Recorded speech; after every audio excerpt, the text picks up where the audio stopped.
Good morning, good afternoon, good evening, and good night to great Biafrans and lovers of freedom. This is Radio Biafra HAUSA-SERVICE coming to you through Radio Biafra London. My name remains Mazi Chinedu from Alo province of Biafra land, and we are here live and direct. Today is the 6th day of April 2024. I hereby welcome each and every one of you to welcome your friends and well-wishers, welcome your family members. Please call them to alert them that the hour has come for the gospel of Chukwokike to be preached, the gospel of truth, that you may know the truth and the truth shall set you free. Hearing the truth does not set you free. For your information, you have to remark this. Only hearing the truth does not set you free. You have to make sure to, research, make researches to know. Go for one step further. In order to know, you have to know the truth. Not hearing it only. Once you know the truth, now you are free. You are a free man. You are a free person. Mentally, you become free. Some people don't understand what this freedom means or is all about. They thought, when you are talking about freedom, being free, am I in bondage? Some people does not know, they don't know that they have been in bondage. We have been in bondage together. Mentally bondaged together. In other, mental bondage, in a sense that they program you in one way, only one way to reason. They program you not to ask questions. They program you that you have limitation of asking questions. No, if you reason like, no, don't go there, it's not good. No, you have to offend one spirit. No. Here we say no. We subject everything to the altar of reason. That is the awakening. And I am proud to say that this is the era of African awakening. You should be proud to be part of this. This wind of renaissance, wind of mental liberation that is blowing in Africa, or in African people's mentalities or psyches. Be proud to be part of it. I am telling you honestly. You have to be a partaker of this awakening. You have to know. We are in an era of knowledge, knowing, not believing. Not believing. Because belief simply means, ignorance. And for your information, reality is independent of belief. It doesn't matter whatever you believe or how you believe it. Reality remains reality. That is it. Your belief is only to comfort your ignorance, to cover up your ignorance and comfort you in your ignorance. It doesn't matter whatever you believe about the sun must rise in the morning. Anywhere. You have the sun going, the earth will be moving, but as we are here on earth, we are observing it that the sun comes, there will be day and night. That is it. That is reality. It doesn't matter whatever you believe. If you jump up, you must do what? You must come down. If you throw something up, it must come down. That is reality. Close your eyes. Wish that I will fly. Without wing. I will fly. I have to fly. You believe it. Believe it. But you jump up, you fall down. That is reality facing you. That is why here we preach reality. It doesn't matter the belief. Reality remains reality. There are many things in this world we don't know. We simply accept, we don't know. That is how wise people reason. We don't know. Now, once you, as a human being, once you accept that you don't know, that a mechanism of trying to know is started in you. You have to strive to know. But once you believe that you know, finish. You have blocked that curiosity of knowing.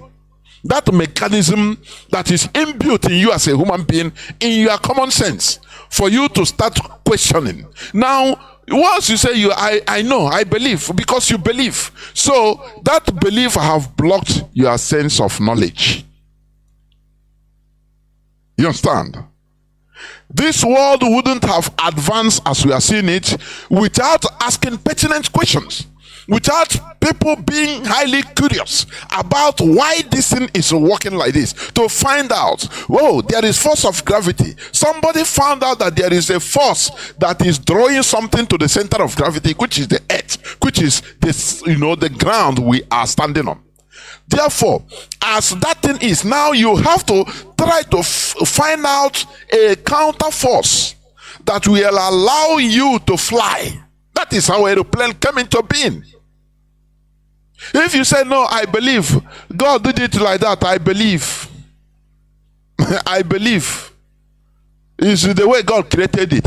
You are relaxed. You are that part of curiosity in your brain of asking questions, making researches will be numb. It will be blocked. So you are relaxed in the status quo. That is why in many cases, we talk about this religion. We are in societies in Africa, in Nigeria in particular, whereby you see the child will ask the parents or the father or the mother, daddy, why is the sky always blue? In most cases, our parents will answer, no, God created it like that, just is like that. And that child will grow up to believe, oh, it's God. So don't question. Why you question? God is the way God created. So that curiosity of trying to find out the reason is killed. He will grow up, any person, anywhere in his eyes, say, no, don't ask, God created it like that. Do you see the danger we are facing? Do you see what is stopping our technological advancement? Because of this belief God will say this and that, now you stay where you are. Whereas in other cases, a child will ask the parents or the mother or the father will start explaining, if he knows. No, there is a place where we call space. That space, it is a vacuum. So that, this world is roaming around in that vacuum. That child will continue that inquisitive. Maybe he will not understand. But that he will continue entering his brain, trying to ask, but how is this eighth round? The explanation will bring up many, many more questions. And as that child is growing up, he will start even making his own researches about these things he don't understand. And that is how knowledge increases. Do you see it? Do you see the difference between belief and knowledge? Do you see it? Here we preach reality. We don't preach belief. We preach reality. Look at you listen to the clips I played. You see how Mazi Chinedu on the 27th of January, because of the reality that we are seeing, that they have known, the leadership know, the analysis, the reality they are seeing, now they look. You have to tell Biafrans, and here on Radio Biafra, I hosted him, go on the broadcast of the 27th day of January 2024. Mazi Chinedu, he said it, pump and plain. Now this here and there now go talk this Mazi Nnamdi Kanu sibling. I sack this lawyer. He is a cause of his Mazi Nnamdi Kanu's nothing. This and that. That atokwala onye ndunga o. Atokwala onye ndunga. He said it pump up. That place. I am happy that our brother Mazi cut it out. our library. We cut it to keep it for tomorrow. What IPOB have been shouting, what the leadership have seen since many months, years back, it is now Mazi Nnamdi Kanu siblings are seeing it because of a hatred. The hatred they have on the leadership of IPOB, I don't know. I don't understand. I can. What is the problem? No person can explain. I cannot understand. Let us join together in order to make sure that our leader comes out. Any step the leadership took, they fight it. When Mazi Chinedu came out to shout about Mazi Nnamdi Kanu's deteriorating health, they countered. They said, "Oh no, I visited him. Yes, no, nothing happened." They made sure they counter everything. You now understand that there is something sinister. Now they are writing so-called southeastern governors to help them. When they sideline IPOB, the force behind Mazi Nnamdi Kanu, Onyendu, the force behind him, why he's in jail. Now they make sure, out of hatred, out of stupidity, out of idiocy, out of greed, out of every type of bad omen they have. Now they take so that they were deceived. You know, I am highly surprised. I play the voice of Ejimako, a lawyer. He didn't know that the DSS is everywhere is wired. Even if you whisper, they hear what you are whispering. He said, "No, so I was talking. Even they photoed me, and there is no camera there." A lawyer that even have traveled the world is saying this. Look at what even we have been shouting here on Radio Biafra. That whatever, everywhere, the ACO, the wall, they have ears. In DSS, Secret Service. Don't undermine them. It's the DSS of the country. If they want to walk, they will walk. They have gadgets. It's a country. But it's now this moron calling himself a lawyer. He's knowing that, no, they wire everything. So, when we have been shouting this on air since years back, that know what all this we are going around talking about money, China want to do this and that, and they are hearing everything, they are watching everything, and they are working on it. They say, no, these people today, the only thing is this: we must protect this struggle. We must protect this struggle. Okay, look now. We must protect this struggle. It doesn't. Somebody will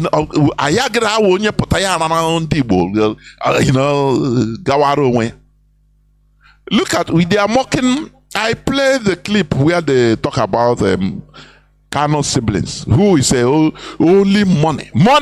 They believe that their brother have given them investment, family investment. Before God and man is their mindset. It's a family investment. That their brother, so no person can enter there. That's why they say they make sure they secure finance direct. That side, don't go that side. Now just say, when here, that time I started wondering: is it this thing that I come out to fight for, to contribute my quota? Is it what they are fighting? I said, no. It's not. It's not the same. It's not the same. Ndị a ha ga-aghọgbu mmadụ, ha use charm mmadụ now, ha kpara ego. It cannot happen. Instead everybody will perish in that Biafra land. I am telling you. Onye were ụmụ Igbo ya kparacha ego ya family. It can never happen. We need to protect the struggle.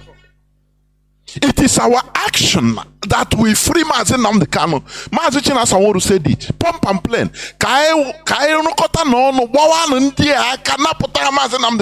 But each step, these people will contradict it. They will go and lie to Mazi Nnamdi Kanu. They will go and lie, not knowing that anything they whisper with him, yes, is in their hand. They are hearing everything. They are laughing. They are laughing. They are laughing. Now they are calling the governors to come to their aid. And if you listen to, I didn't finish the clip. I listened to it, the Yoruba man is mocking them. He said, this thing cannot happen. If they want Mazi Nnamdi Kanu know what to do. Let him sign and reject the agitation, and he will walk out free the following day. Do you think that the governors that are against what we oppose, we just imagine Petamba, all these Wike, former governor of Ebonyi State, do you think that they will just go to free Mazi Nnamdi Kanu just like that? First of all, they make sure to render him, to render him as nothing in the struggle. That he denounced the struggle. So that all the Biafrans that is their plan. For your information, why we talk this is to accompany all of because we cannot be covering things and not cover things. No. This struggle has reached a stage whereby all of us have a stake in this struggle. Many people have died. So it's not something, it's no more a joke. It's not a joke. It's not a joke. For your information, it's not a joke. So after trying to after discrediting or the Mazi Nnamdi Kanu sibling, trying to discredit IPOB leadership, now they are stuck. How they go stuck? Without them understanding that Mazi Nnamdi Kanu is where he is because he's the leader of indigenous people of Biafra. Not because he's from Kanu family, no. This is their stupidity. It is only what they want is to destroy IPOB. That is the number one thing of Nigerian government. IPOB is their headache. The only thing they want to destroy that IPOB now. Start picking us one by one. Ali would destroy us completely. These idiots, because of their greed, they don't understand the precarious situation we are in. All that matters to them is money. Now, don't go there. I cannot understand. I cannot understand. Sometimes I'm taking this thing. I cannot understand it. See now. So when you now bomb fight, can these people say no. It is not true. It is not true. There is another interest they have, and it is showcasing. Now, if Jimako is saying that no, he have zero belief in a fair trial of Mazi Nnamdi Kanu, is it not the same thing IPOB have been saying right from beginning? Now, why then? I'm sorry. Just hold on 1 second.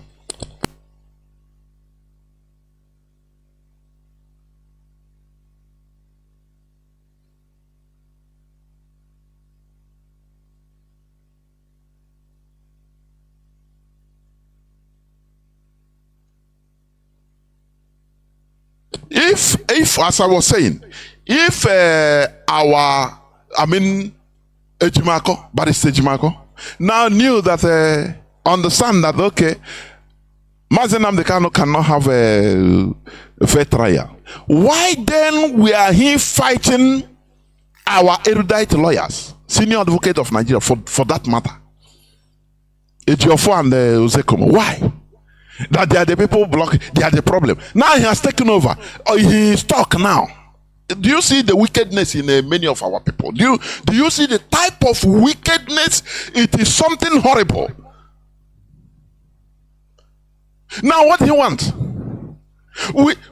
Right from the appeal court, when we have discharge and acquittal of Mazi Nnamdi Kanu from the Nigerian Appeal Court, we say we don't need any other court. IPOB position becomes we don't need to go no further. We have gotten what we want. Now it is for us to agitate, to force Nigeria to obey their court order. These people say no, no, they will go appeal. They will do this. They know how to do it. The only thing is they deceive them. Binta Nyako deceived them, corner them and tell them, you know what? I will give your client a bell, but the only stumbling block is when your enemy is giving you suggestion. Sometimes I'm like some Igbo, I'm sick.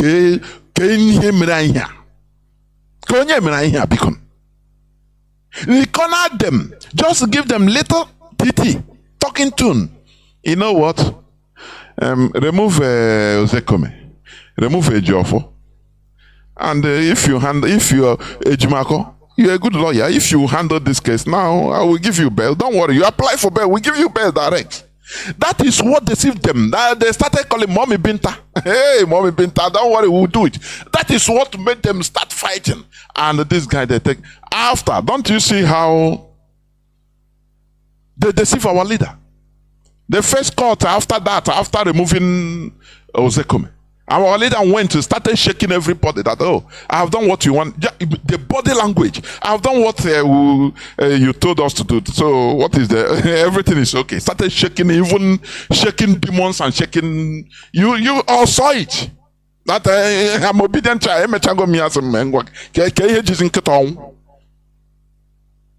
Now they adjourned the distance. The bell distance, and that the next time at Warhanal, they were shocked. Now Binta shut down on them. So here is not a marketplace. Are you hearing me? How can you want to borrow money in a bank? Now they tell you to bring a collateral. Bringing your collateral, they say no. Destroy your collateral. Go and sell it. If you sell it now, you come. I will give you money. Is that how some Igbo people reason? I cannot understand. That's what made them to even rendition Mazi Nnamdi Kanu. Because they deceived them that, look, the only obstruction to Igbo presidency is this Biafra agitation. Just destroy Mazi, bring him. Now you bring him down, we give you Igbo presidency. How our people can be so cheap in reasoning. When it comes to where critical reasoning should occur, they fall flat. Why is it so? Why, when the line opens, somebody can even comment and tell me why? Where there should be critical thinking, think tank, analytical mindset will be. Now they fall. Remove people that Binta Nyako know that these people, if these people are there is no way in this world Mazi Nnamdi Kanu will be jailed. These are people. You see Ozekome, anywhere you go, in America, in Australia, you go any conference, he will start because he have the same ideology. They know that these people are giving them worry, so they corner the idiots to tell them remove these people. Once you fight for these people to go, now anything you want we will do for you. And IPOB. No, we have every step of the leadership. What I'm saying on is a time where we must not allow this struggle to go stale, to go rot. Never. People have died and continue dying. This struggle may be also our land will be a desolation. What you are seeing is nonsense, nothing. It will be, they will come now in as a hammer. I am telling you. You see how they are dealing with us. The other day they destroyed our brothers. They use our Inwike and Igbo man in order to deal with Igbo man. That is how they behave. That is colonial strategy. You understand? What we are doing here on Radio Biafra is dishing out information, trying to transform your mindset to start thinking in another way. You know, we have been moronic since. Start thinking in a different way in order to match the challenges we are facing. We are in a very big mess as a people. What I'm telling you is a fact. Whether you as a Biafran, we are in a mess collectively. It doesn't matter you are doing well. individually. That is nonsense. Is our brother Okachuku, is he not doing well? Is he not a multi-billion naira investor? He's a billionaire. But at a snap of a finger in Nigeria, you become zero. Oh, highest thing you start crying. Go right, Jagaban. I beg, they will laugh, they will tell you on phone. Don't worry. Amiibo, I will do. Don't worry. I will look into it. Don't worry. If they cut your call, they start laughing because they like it when an Igbo man, a Biafran is welling, when it's morning. And they love it. So you are doing well in Nigeria is nonsense. It's nothing. Until we start doing well as a people. I've been saying it. Let us understand the difference between we and I.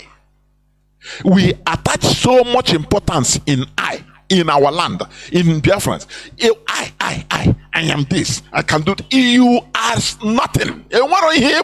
As a human, as an individual, you are nothing. Because as a people, we are nothing. Who comes to Okachuku's rescue? Who? Any politician come out? Because he himself and our own self. Look at Emefiele. Among the whole people in the old regime, Emefiele stands out. No person talks about even Buhari or any of it because they are above the law. Are you hearing me?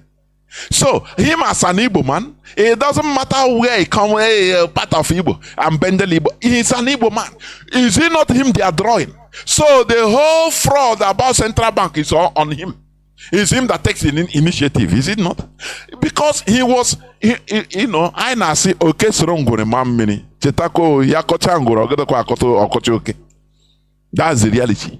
He was in the midst of people. They were gingering him. Don't worry, bring.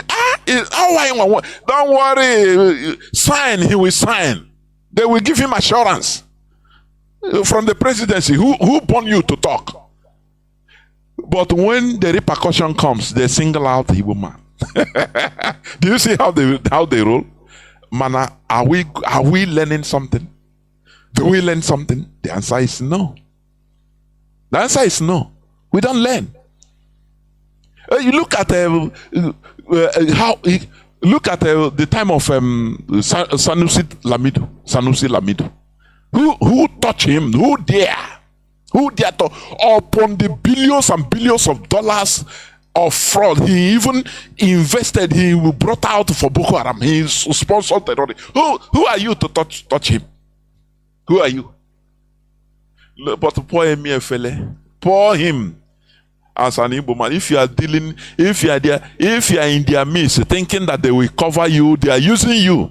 Know that when there is a repercussion comes, it's you, only you they will single out. Look at another news headline. Before I go, today is about our religious discussion. Yes, I want to, just like what I'm saying, on yesterday's news, April 5th, there is a news. Nigerian army allegedly frees soldiers of northern extraction facing murder, reabsorbs them into service while others remain in detention. In Enugu, soldiers that kill people, shot and kill our people. They release those in the north. They release them. One is one of them. Let me see. I read it.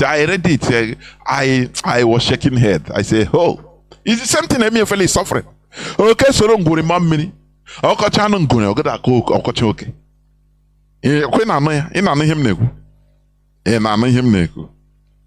That is it. Even weak is wrecking. They will come, they will turn against him, hit him like a hammer. It's like that. It's like that. So the reality facing us is that we as Biafrans, we are nothing in Nigeria. We cannot continue playing second fiddle at the class citizens in Nigeria. We cannot continue accepting it. We cannot continue accepting it. Look at the soldiers who were being court-martialed in the A2 division of the Nigerian army for murder have been freed and reabsorbed into the service. Not only freed, but they are reabsorbed. The two soldiers are Private Osman Shonva and another identified as Audu. Whereas when you read it in detail, I don't want to go into detail, you see the whole other Southerners that even commit a little offense. These are the main people that killed, that were shot, that killed the mother for murder. But they release them because of they are Northerners. Or that will come from above, release people, these people. Now, do you know one funny thing? Who came to defend the action of the Nigerian military? Who came? He said, today's news say, why soldier of northern extraction facing murder charges was freed by court-martial in Enugu Nigerian army. And who is the spokesperson which they brought out to do the dirty job? The spokesperson is an Igbo man. The person that came out to say it publicly is an Igbo man. Do you see the sophistication of the mess we are in? It's sophisticated. In a statement issued on Saturday by the Director of Army Public Relations, Major General Onyema Nwachukwu, a Major General. He is a public relations officer. A Major General. That is the position they put him. They'll just bring him paper, write everything. They have decided. You don't even know when they, a spokesperson. You don't even know when they took the decision. His job is to come to the public and take the shame. Now everybody will be seeing it as now who is defending this atrocity? He's an Igbo man. Igbo man is like water, saturated, where they wash every unclean, dirty things. They throw it there. It's an Igbo man. The military, when it comes to maybe other important issues that should prove something different, they will bring another person as a spokesperson of the army. But when it comes to doing the dirty job, they will bring Igbo man, say, oh yeah, you will see this is a Major General, but you will see ordinary lieutenants commanding him. Hey, Oga, this is you have to go and read this. Read it to the media, and everybody will be seeing him as an Igbo man. That he say, oh, he's Igbos doing this. Do you see? Even he's defending the North. Do you see, Igbo man? Do you see the mess we are in Nigeria? Do you see the mess? I know the mess I know. Look at them. So why do even I come out in this world? Why did I come out self in this world? Why? For what? For what? They are not knowing this type of mess. There is a mess you will be. You will see. You start shivering. Say, what is this? What is this? But we must continue because we are into this world in order to set ourselves free. Everything, we have to fight for it. We have to fight for it. That is the situation. So I'm happy that Mazi Chinasa made it clear in that 27th January 2024 this year that for people to come and say Mazi Chinasa, he said it. Maybe let me play it again, no? Because the time is 9 or is here now. It's here. Listen, courtesy of greedy set of people, siblings. I agree. Everybody right today is 27th of January.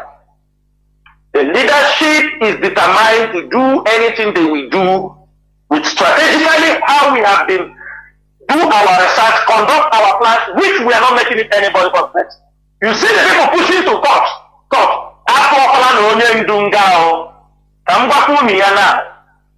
Onyendu is going to prison with the rubbish, with the rubbish and they come up that place. These people are planning. Now we are talking. Let me tell you people something that happened.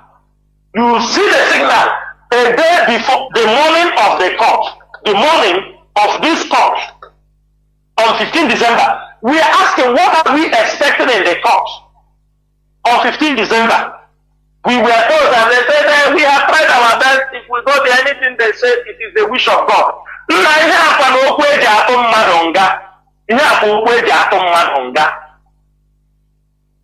I am saying it on Radio Biafra because more people will want to divert attention. I am shouting it now.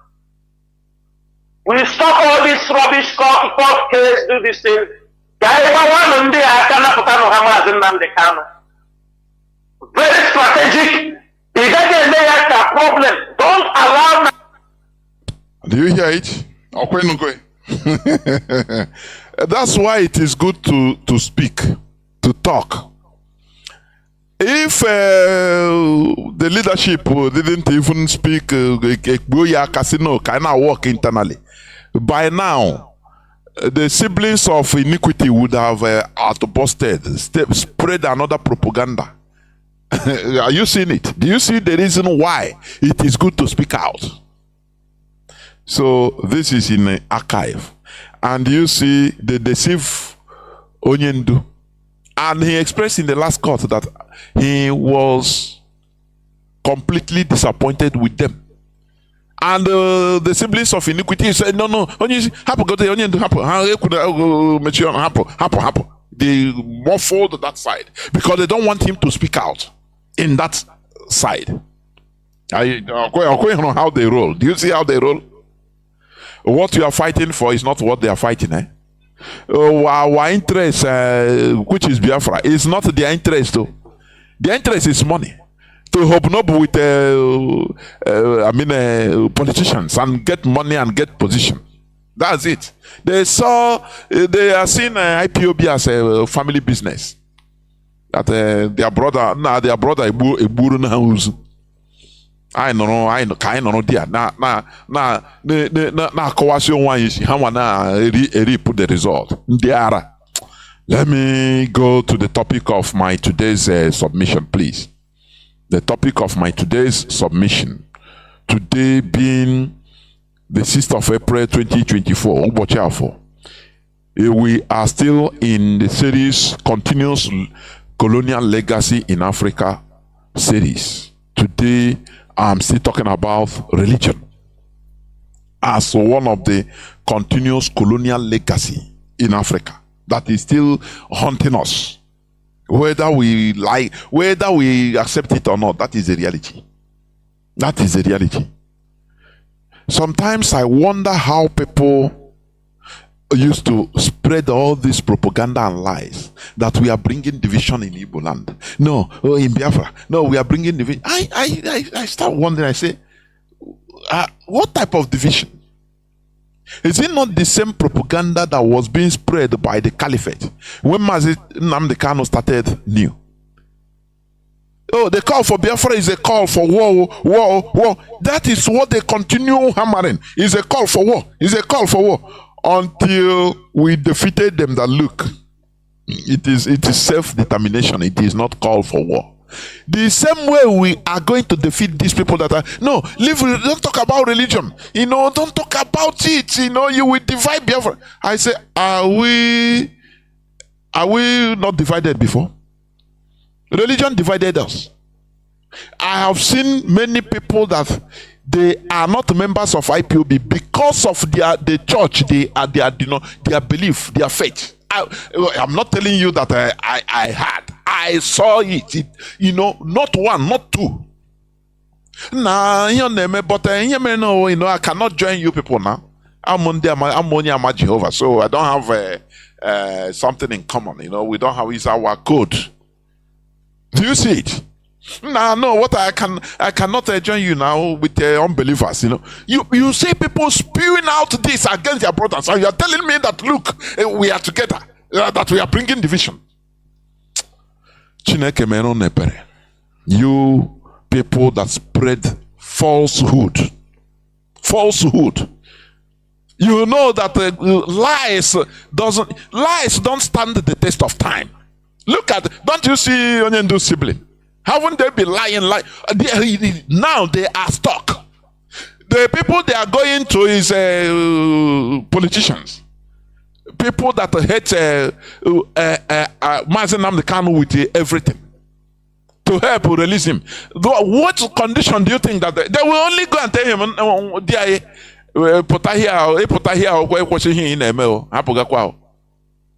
you don't disturb us. That is the only thing to destroy what we are doing, because they have lied. They don't know where to head again. That is, they become stuck. They cannot come back to say, IPOB leadership, DOS, I'm sorry. You people, let us join hands together in order to fight for the release of... No, instead they go in the politicians. Do you see how where propaganda, falsehood can lead people? That is why if I hear people say, no, stop talking about religion, we divide. I say, are we not divided before? Do we have any single ideology before? Tell me. What we are doing is trying to bring ourselves together in our own thing, because it is only our culture, our tradition that can bring us together. That is the only thing, nothing more. When you in a country, in a race, the only thing they cannot give somebody to marriage to another person is because he's in another church. It doesn't go to him. They are all Christians, so, but this one doesn't go to Catholic. He's a Anglican.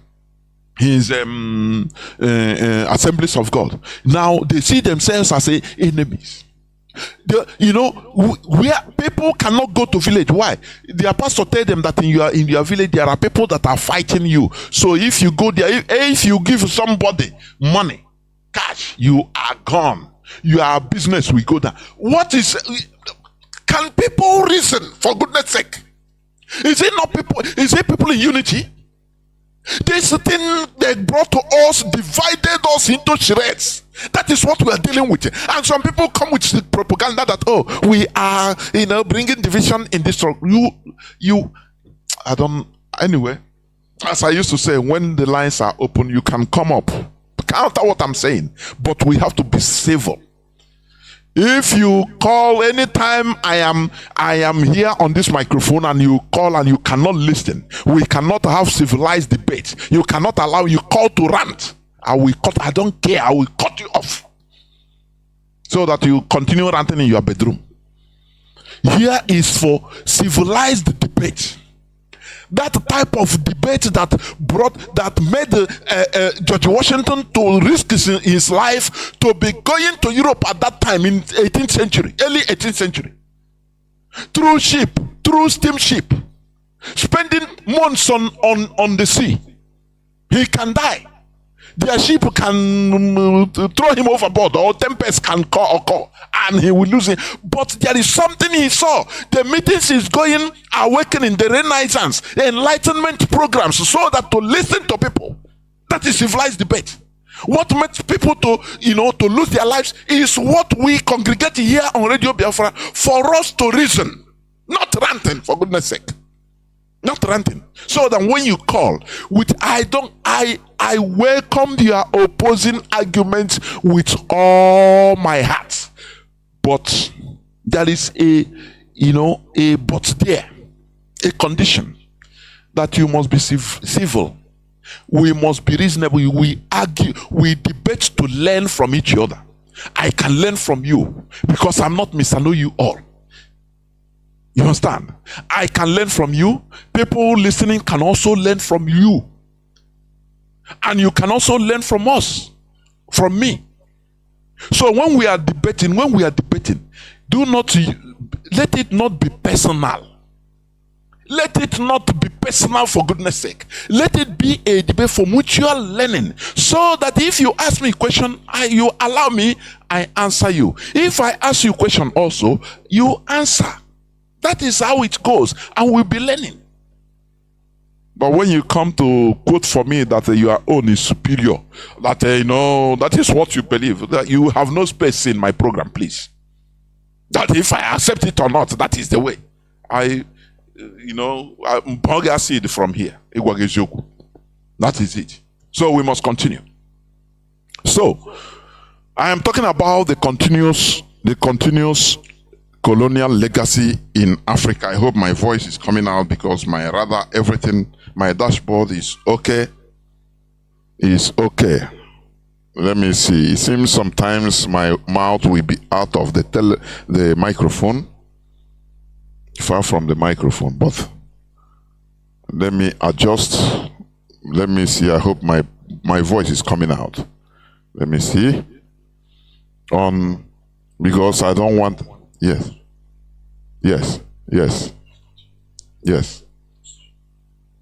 Yeah. So my voice is coming out on our platforms. Do not forget that we are on FM in most of Biafra land, or most part of Biafra land. CHK 102.1.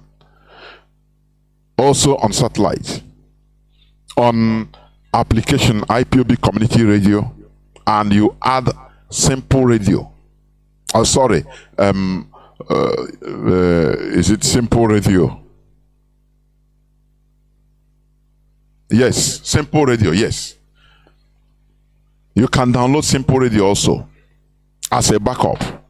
So that when the voice is out in IPOB Community Radio, now you can immediately tune in on Simple Radio. On Radio Biafra, search for Radio Biafra on Simple Radio.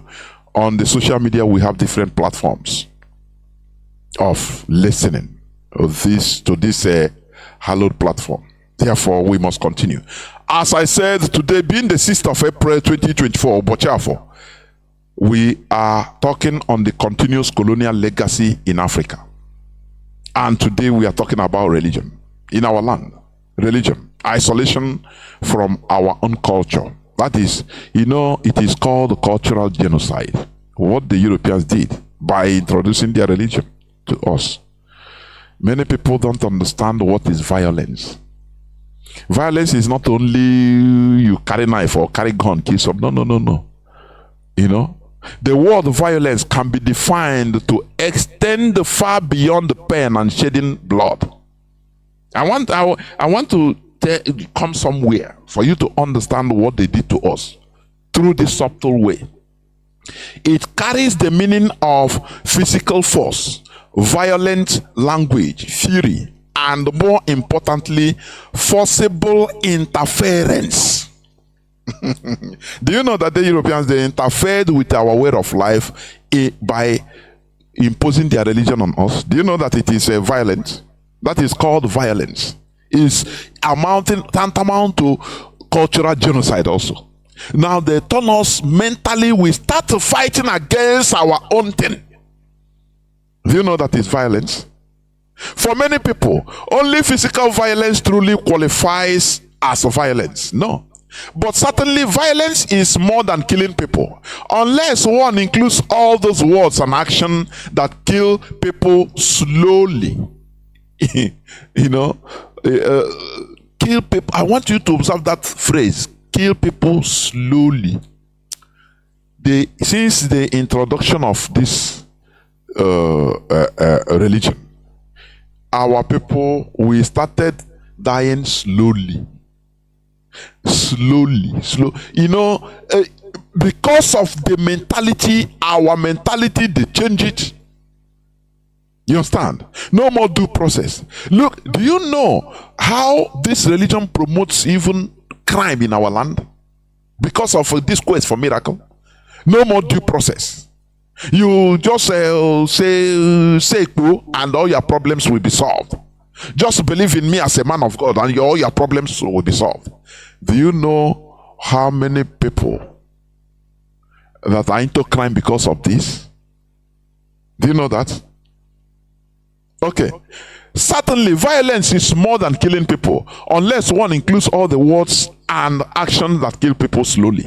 The effect of limitation to a killing field or killing field's perspective is the widespread neglect of many other forms of violence. We must insist that violence also refers to that which is psychologically destructive. Psychologically destructive. Remark it. When you will teach a child that, the only way to make it is through prayer. You have to be praying. You have to fast. One chap, one graduate was died of dehydration because of she was on 21 days fasting. The pastor told them you have to fast in order to get job. But the people don't see it as a crime. No, because he's a man of God. They'll tell you they didn't force him. But this is psychological. This is violence. And this is criminal. Are you hearing me? Are you hearing me? When somebody will be in the altar, declaring to thousands and millions more that are watching on screen that he has the power to bring money will enter your account. Do you know that thing is a crime? That in some countries that they can sentence that pastor to perpetuity, life sentence, because he's not killing people, one person. No, he is destroying millions of people. He is making people not to see work as anything. That anyway, once they start following, he can pray and the money will enter there. And you see people that they have arranged and say, I have money. Oh, money have entered. Oh, money have entered. To show you that what he's saying is true. That is a scam in the highest order. But people don't see this as crime. And all these people, they are still, moving on freely, being revered. Some people are saying that, look, these are only few people. So you cannot, because of it, condemn the religion. I say no. No. If really it is isolated event, let me tell you, the Christianity as an institution will rise up and hold that person or those people accountable, direct. They have the power to do that. Are you hearing me? They can rise up and start fighting against those people direct. Say, look, stop destroying our religion. But they kept quiet because, one, the papacy, Pope, if he talk now, they will bring history to him. Because Catholic Church, Pope Nicholas the Fifth, he is the person that gave the papal bull that started transatlantic slavery. So they will ask him, why do you do that? The Pope, start paying trillions and zillions of dollars in reparations. That's why they keep quiet. Because they know it's the institution, for your information. The Church of England also benefited from transatlantic slavery. So where are you going to start?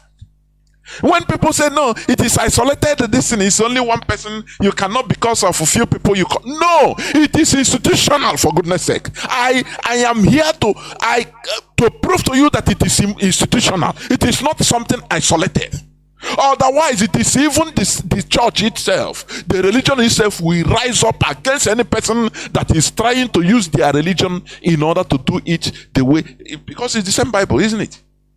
It's the same Bible. They brought it, but they kept quiet.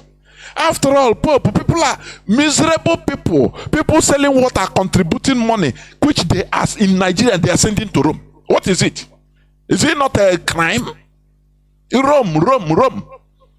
Is it not a crime, for goodness sake? In the other hand, others, the miserable people in Nigeria, very poor people, widows, are also contributing money they are sending to Archbishop of Canterbury. Is it not criminal act? No, tell me, so that when you start telling me that no, this is individual act, it is not the church, it's a lie, foul. It was built on that. That is it. European revolutions stopped the church, relegated the church to where they are today. That's why it pains me when people cannot understand the difference. It is not about the religion. It is about the people, in how they fought. They fought for everything in Europe. When you see how people are no more religious, notwithstanding that traditionally they are called Christians. in Spain, in Germany. Even in Germany, there is a Christian political party. I think you know that. But it's just a mark, just it is their tradition. Not they are no more practicing nothing. They fought for it. I have preached here several times how in France they beheaded several clergy, Catholic clergy during the revolution of Napoleon Bonaparte. They saw Napoleon Bonaparte in power. They cut off the necks of all this. They say either you cannot serve two masters at a time. You cannot be serving Christianity and now you want government. No, government will be at the background. It's impossible. You must pay allegiance to the government. And they now structured religion in the way you are seeing it today in France, in Germany, in Austria. That they fought for it. They fought for it. They structured it. They fought wars. What I'm telling you, they fought wars in order to bring the religion down to where it is today. So you that are still, if anything happens to you, if your pastor shit, if there is a gas that say, your pastor reports, you say no, touch not my anointed. Don't talk against blasphemy against my pastor. I read is it Pastor Adoboye saying that you can, I think it's in Vanguard News, you can I'm nothing, I'm weak. You can talk against me, but if you talk against my God, he will crush you, because my God is a consuming fire. Now I ask, if your God is consuming fire, why not tell him to consume all these other countries that are dealing with us, powerful countries, so that we'll be on top? These are stories I'm agwa before I no joy consuming. If it's a consuming fire, please, why not consume White House? Kaiga take charge. Why? So we must remove ourselves from this stupidity. It's stupidity, ignorance. We must remove ourselves if we want to proceed or succeed in what we are doing. Because we don't want to restore, according to Mazi Nnamdi Kanu, a nation of gullible people, a nation of stupidity. We need to sanitize our brains and start thinking in a different way, asking questions. Not the Bible say, a Quran say, now you say it's a word of God. Who made the word of God? Why not so our ancestors, they don't have word of God? I put on my post, an Indian having a God that resembles him. A Chinese have a God that serves his God that resembles him. Europeans have their God that resembles him. Arabs have a God that resembles him. It's only black race that don't have a God that representing them. Don't you see that there is a problem? It's a problem. There is something somewhere that we are not connecting. Don't you see that? But you are not seeing it because you are reasoning with sentiment. No. All of us reason like that. For your information, you didn't go to church more than me. For your information, I went on evangelism, and for your information, even evangelism is this evangelism. Do you know that is a kind of violence? It's a crime normally, because you are proving your own to be superior. Why are you preaching to me? Why? But we didn't know because we're ignorant. They carry a book, give us, or you go and start you, which means you saw people as low. That is discrimination. You as your own is superior, their own is inferior. You go to hell. All these are things we need to, the more you go, the more you study this thing, the more you see how they caged us, and the more you become mad. I'm telling you, the more you become mad. Say, how do we enter into this mess? How? But we must continue. Okay, let me finish about violence. We must insist that violence also refers to that which is psychologically destructive, which is also religion. That which demeans religion, because it demeans you. Don't you see how you see a grown-up mother of children, a father of children, falling in front of everybody, misbehaving, rolling on the ground, and in the name of he have evil spirit. They reduce you to nothing. They reduce you to nothing. That is the meaning. And that is what religion is doing in our land, causing catastrophe in our land. Okay, that which means damages or depersonalizes others. In view of these considerations, violence may be defined as follows: any action, verbal or non-verbal, oral or written, physical or psychical, active or passive, public or private, individual or institutional stroke societal, human or divine, in whatever degree of intensity that abuses, violates, injures or kills. Some of the most pervasive and most dangerous forms of violence are those that are often hidden from view. Just beneath the surface of many of our homes, churches, and communities is abuse enough to freeze the blood. Moreover, many forms of systemic violence often slip past our attention because they are so much a part of infrastructure of life. That is it. We have to be it. That is it. You know, it's just like if you enter in a room, a dark room that has no electricity, no light. You find out that at the beginning you will feel it. You don't see anything. But when you stay there, you know, your infrared this thing, hormones will be activated, and you see that you start seeing things little by you start seeing things. Are you understanding me? Just like if you are in a place that has some odor, some kind of bad odor, and you stay there for many hours, you see that nasal cavity that is in charge of the cells that are in charge of perceiving the odor, they will become numb.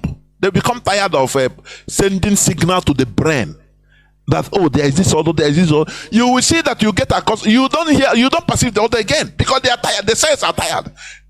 At first, they signal to the brain so that you get out from there. But you neglect it, you stay. The cells will stop. It's automatic. It's inbuilt in human being. Are you hearing me? So that is it. So when you see some of all this type of violence, we live with it to the extent we don't even know again that it is violence. We don't even know again that it is crime because we have been accustomed to it. That is what it means. We have become accustomed to it. You see early in the morning somebody will be shouting with microphone, disturbing your sleep, and you cannot sleep. The person is torturing you, torturing people. But when you come out to talk, you see people that say, no, leave. He's preaching the gospel now, the gospel of God. Do you see? They support because everybody have become accustomed to it. And whereas other places, you try it, you go to jail.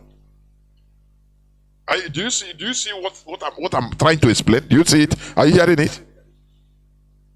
You enter into bus, you don't, they hold you there. Let us pray. You cannot even rise or say, please, I want to have I don't want to listen. They'll tell you, oh, you are with you, you're with you, you're with you. Is that not violence? That is a crime against you. You know, after French Revolution, they defined the universal right. That you are right. You are right of expression. it does not mean that you will use that expression in order to disturb others. You have to understand also that others have the same right. So when you are expressing and the others say no, please, they are not comfortable with it, you have to, because everybody have the same right. But with religion in our land, it is not so. You must accept though. You must hear it. Otherwise, you become a witch or a demon. They term you a demon. Are you hearing me? I was watching on social media where a group of Christian preachers went to a market with their microphone. They started preaching, before you know, in the marketplace. People were listening, and they said, now there are occultic members here among you. And one guy came out, maybe many of you saw the video. One guy came out to challenge them, say, please, all those occultic people, please, you have to show us them so that we know them. Because you come from somewhere, we don't know you. We have been happily here together as hustlers. Now, when you finish this now, go. I will be seeing my brother as an occultic person. I used to eat before. If he come near me, I will dodge. Come and eat, I will not eat again. Because I will be afraid of him, he will be afraid of me. You have put confusion. Do you see how they put confusion in our land? And the people say, no, they come with peace. That is nonsense. They divided us into pieces. They made us start fearing each other. Do you see it? How I wish we have a government that will immediately they say you have occultic, they will hold them. Direct to the police, call police. You must provide, who is that occultic, and show me proof. Who is that demon here? You show me proof, bring that person, otherwise you go to jail. That is a country. You cannot go to the street of France and start saying, I saw you people here, there are demons in your midst. And you have to provide that demon. Because once you finish and you go, now you create confusion among everybody. Now, this person said, this man, look at his face. Maybe Indi who had Jeronjo. Or if the normal character you used to do before, if you don't say, maybe that himself is a witch, maybe he's a demon. Do you see how they divided us into pieces? And the people are yapping their mouths, saying, we are in one before. So why preaching this? We bring division. We are in division, whereby the love we have before, we don't have it any longer in our villages. People, you see people that even to give their people money, they come from Lagos to give the people money. They used to do, not that they don't have the money. They say no, because their pastors have told them, this is psychological war, psychological control. These people, they are very smart.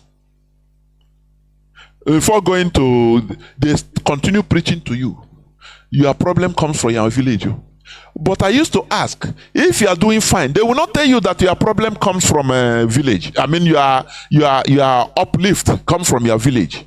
Why is it that only bad thing that they say come from your village, come from your kindred, they come from your family? Why? Oh, now my village people, they don't remember. But when you are doing well, everything is going, you don't say no. They don't tell you, say no. It's your family, or it's your people that are backing you. No. Do you see how they outsmarted us?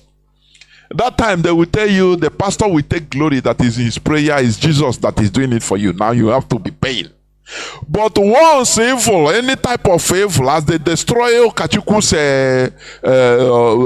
resort or investment, they will tell him, his pastor will tell, hey, now your village people. But when he is investing billions, doing well, enjoying, making gains, no, he's the pastor and it's Jesus. Isn't it? Don't you see that there is don't you see that? There is manipulation. Don't you? No, let us tell ourselves the truth. Just don't be biased. Don't reserve your anger against Mazi Jonathan. But think about what I'm saying. Please. Don't you think so? In a Ghanaian like this, Pastor now, that is double. You become a giver in the church. Or quite him an experience. And then toge. I put on a church, go and with the number one giver. Oh, now go for my hey, Jesus is glorified, and the pastor, you are a member of the church. That's why you are moving well. But once things start moving bad, they now tell you that it's from your village. Don't you see that there's something terribly wrong in our brains?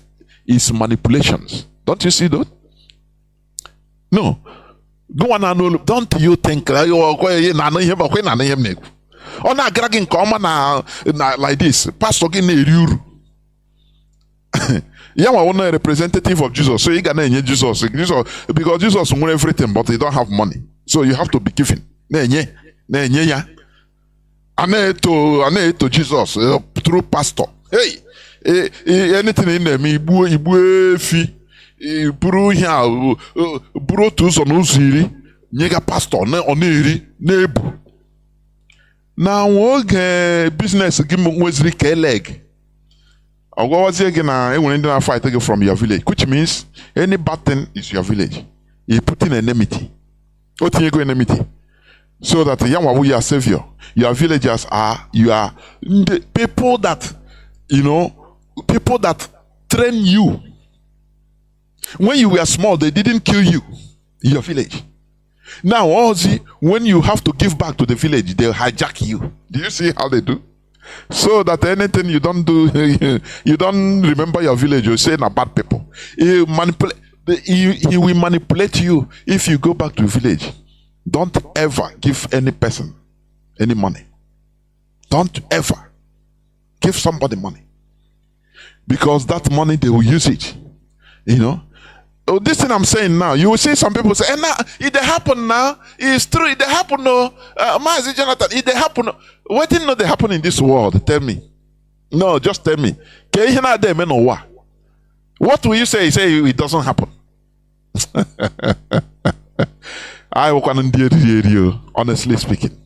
Now, let me continue. Remember, I'm talking about continuous colonial legacy in Africa, and I'm talking about religion. Isolation from our own culture, which is tantamount to cultural genocide. Europeans committed cultural genocide in our land. Between 1492 and 1914, Europeans conquered 84% of the globe. 84%. 84% of the globe. Establishing colonies and spreading their influence across every inhabited continent. This is the pattern today being followed by the Fulani Caliphate in order to effect the overall conquest of the contraption called Nigeria, which was started in 1804 by Ottoman Dan Fodio. Colonialism was put in place with the goals of quote-unquote enlightening Africa via the spread of commerce, civilization, and Christianity.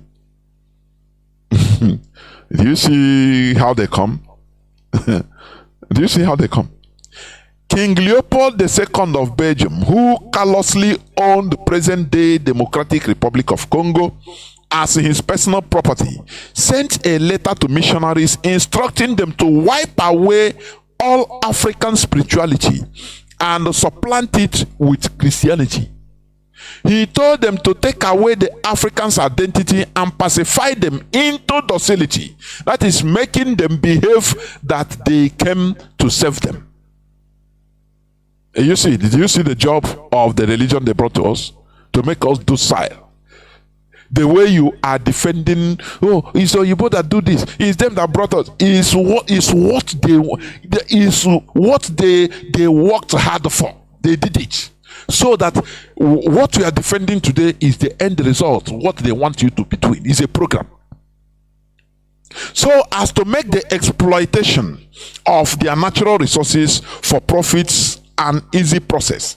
I have read since some years now, I have read the letter of King Leopold II, which was accidentally found in a Bible in 1935, where one Congolese Christian bought a Bible, or was given a Bible by a Belgian missionary, and he forgot a copy of that letter in the Bible.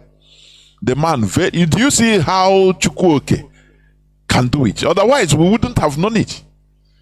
The man, upon reaching his house, far away house, he opened it. He started reading. He said, my goodness me. So, in the handwriting, because they photocopied it in 1935. You understand?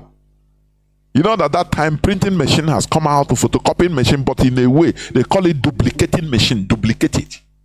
Where they use stencils. It come out for you, for your information. So, the man, after reading that letter, letter they fold and put inside Bible. The person that sold to him he forgot it there. And he carried it to the Belgium, the authority, the local authority. He conserved it and started showing it to his local Congolese people. Look at what we are taking serious as a religion. But they come to defend their interests. That they know that we are serving God. We know God more than them. They are not preaching to us God. They want us to be docile so that we become inferior to them. Is the result, is it not what we are seeing today? That's the result of what they worked for, the Europeans. You understand? Making us docile so as to make the exploitation of their natural resources for profits an easy process. Through the process of colonial domination, Africans were manipulated to start viewing their spirituality as lacking in depth and salvation, barbaric, evil, and irredeemably primitive. That is why when you tell somebody, tell an Igbo man, ordinary person, we are talking about going back to our root. He say, okay, we are going to go now, start cooking with the calabash or drinking water inside calabash. And you know, a mother say, how do you reason like this? This calabash and all these things that time it was even modern technology that time. It was invention by our ancestors. Why can't we transform it? This is to climb a palm tree. We have not transformed it. Why can't we transform it into electrical so that once you build a kind of it whereby once you press, you have battery press, it just be carrying you up like lifter? No. When you tell an idiot, he will tell you, oh, you want us to start going back at that time. We are without knowing that he is the real idiot, because we never, we don't even innovate on something that has been there. Do you see it?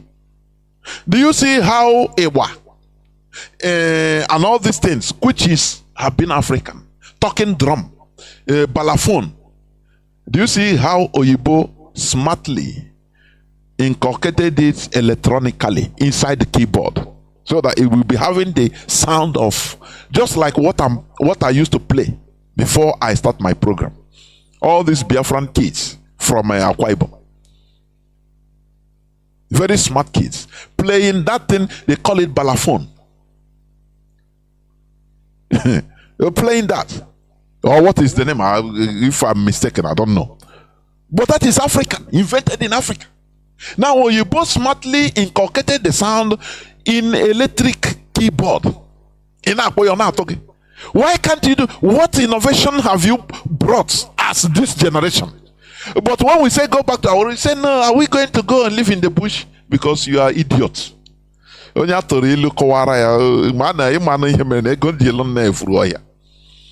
Christianity taught the Africans to hate themselves. It's manifest in our land, isn't it? It's manifest in our land. To hate them. We are good people that love ourselves. But see how they taught us. Look at Igbo boy on her last wayo Igbo boy.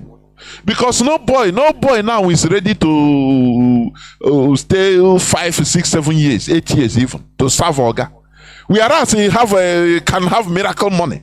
His pastor preached to him that, look, wherever other people go and for you will go and grab it. You have your miracle. So why are you wasting your time? Where you can wasting how many years? where he can, or guy can put money, grab it and run away. If he was in Aba, he will run away, go to Kaduna. And he has made it. That is what they taught us. The effect, the evil effect of what we are going through. So nobody have patience again. No due process again. Our normal system has been changed. The African mind was thus totally colonized, a massive brain operation. The same also applies to Islam. It shows the supremacy of African indigenous spirituality. As such, it is clear that Christianity was used as a colonial tool in Africa, thus legitimizing the brutal capitalist systems that cause uncontrolled poverty and inequality in today's Africa. What I'm telling you is a historical fact, though. It's not that I concocted it. These are historical facts. So that when you want to argue, it is fact. Or is fact, please. It's not concocted by Mazi Jonathan. No. People's culture is their identity, their clothing, their sense of being, and their security. People's culture is their identity, their clothing, their sense of being, and their security. Once a people is removed from their culture, they become naked and vulnerable. Can you just imagine you as a grown-up person on the street, you remove your shirt, you remove your clothes, no pants, nothing. People say you are mad. That is what they did to us, because they removed us from our natural habitation, our natural habitat, our natural clothing. We become vulnerable. You will see somebody, you are choosing. You will wear, in order to prove that you are part of European religion. You will see somebody in a 40 degrees Celsius heat. You will wear tie and walking under the sun. Wear tie. Yes, and now, many no one get better beacon. Must you openly prove that you are a slave? Many no one get better now. Many no one get better. That is what they put us into. Are you hearing me? Okay. Once a people is removed from their culture, they become naked and vulnerable. Examples of Christian doctrine validating of stripping or striping people of their natural identity is in Matthew. I think I read it the other. Let me read it again. Let me go there, please. Because that day I was in a hurry. I couldn't, finish it. Let me read it. Let me read it, please. Matthew, sorom ga na akwụkwọ nke Matthew, biko ka anyị gụọ ya. Matthew chapter 15. Chapter 4, sorry. Matthew chapter 4, before I misquote. Matthew chapter 4. From verse 18 and 19, please. From verse 18 and 19. Let me read it. And Jesus, walking by the Sea of Galilee, saw two brethren, Simon called Peter, and Andrew his brother, casting a net into the sea, for they were fishers. And he said unto them, follow me, and I will make you fishers of men. Okay. There are hidden meaning into all these things, but we fail to understand. That's why I call it a Freemason puzzle. Our brother will call and say, no, but that is what I call it. If you have inner understanding, you will be, putting the puzzles together. Go to the book of Mark, chapter 1, verse 16 and 17. It's the same thing, the same report. Now, as Mark chapter 1, verse 16 and 17. Now, as he walked by the sea of Galilee, he saw Simon and Andrew, his brother, casting a net unto the sea, for they were fishers. And Jesus said unto them, Come ye after me, and I will make you to become fishers of men. Now, when they tell you fishers of men, you're a fisher of men. Is it a credit?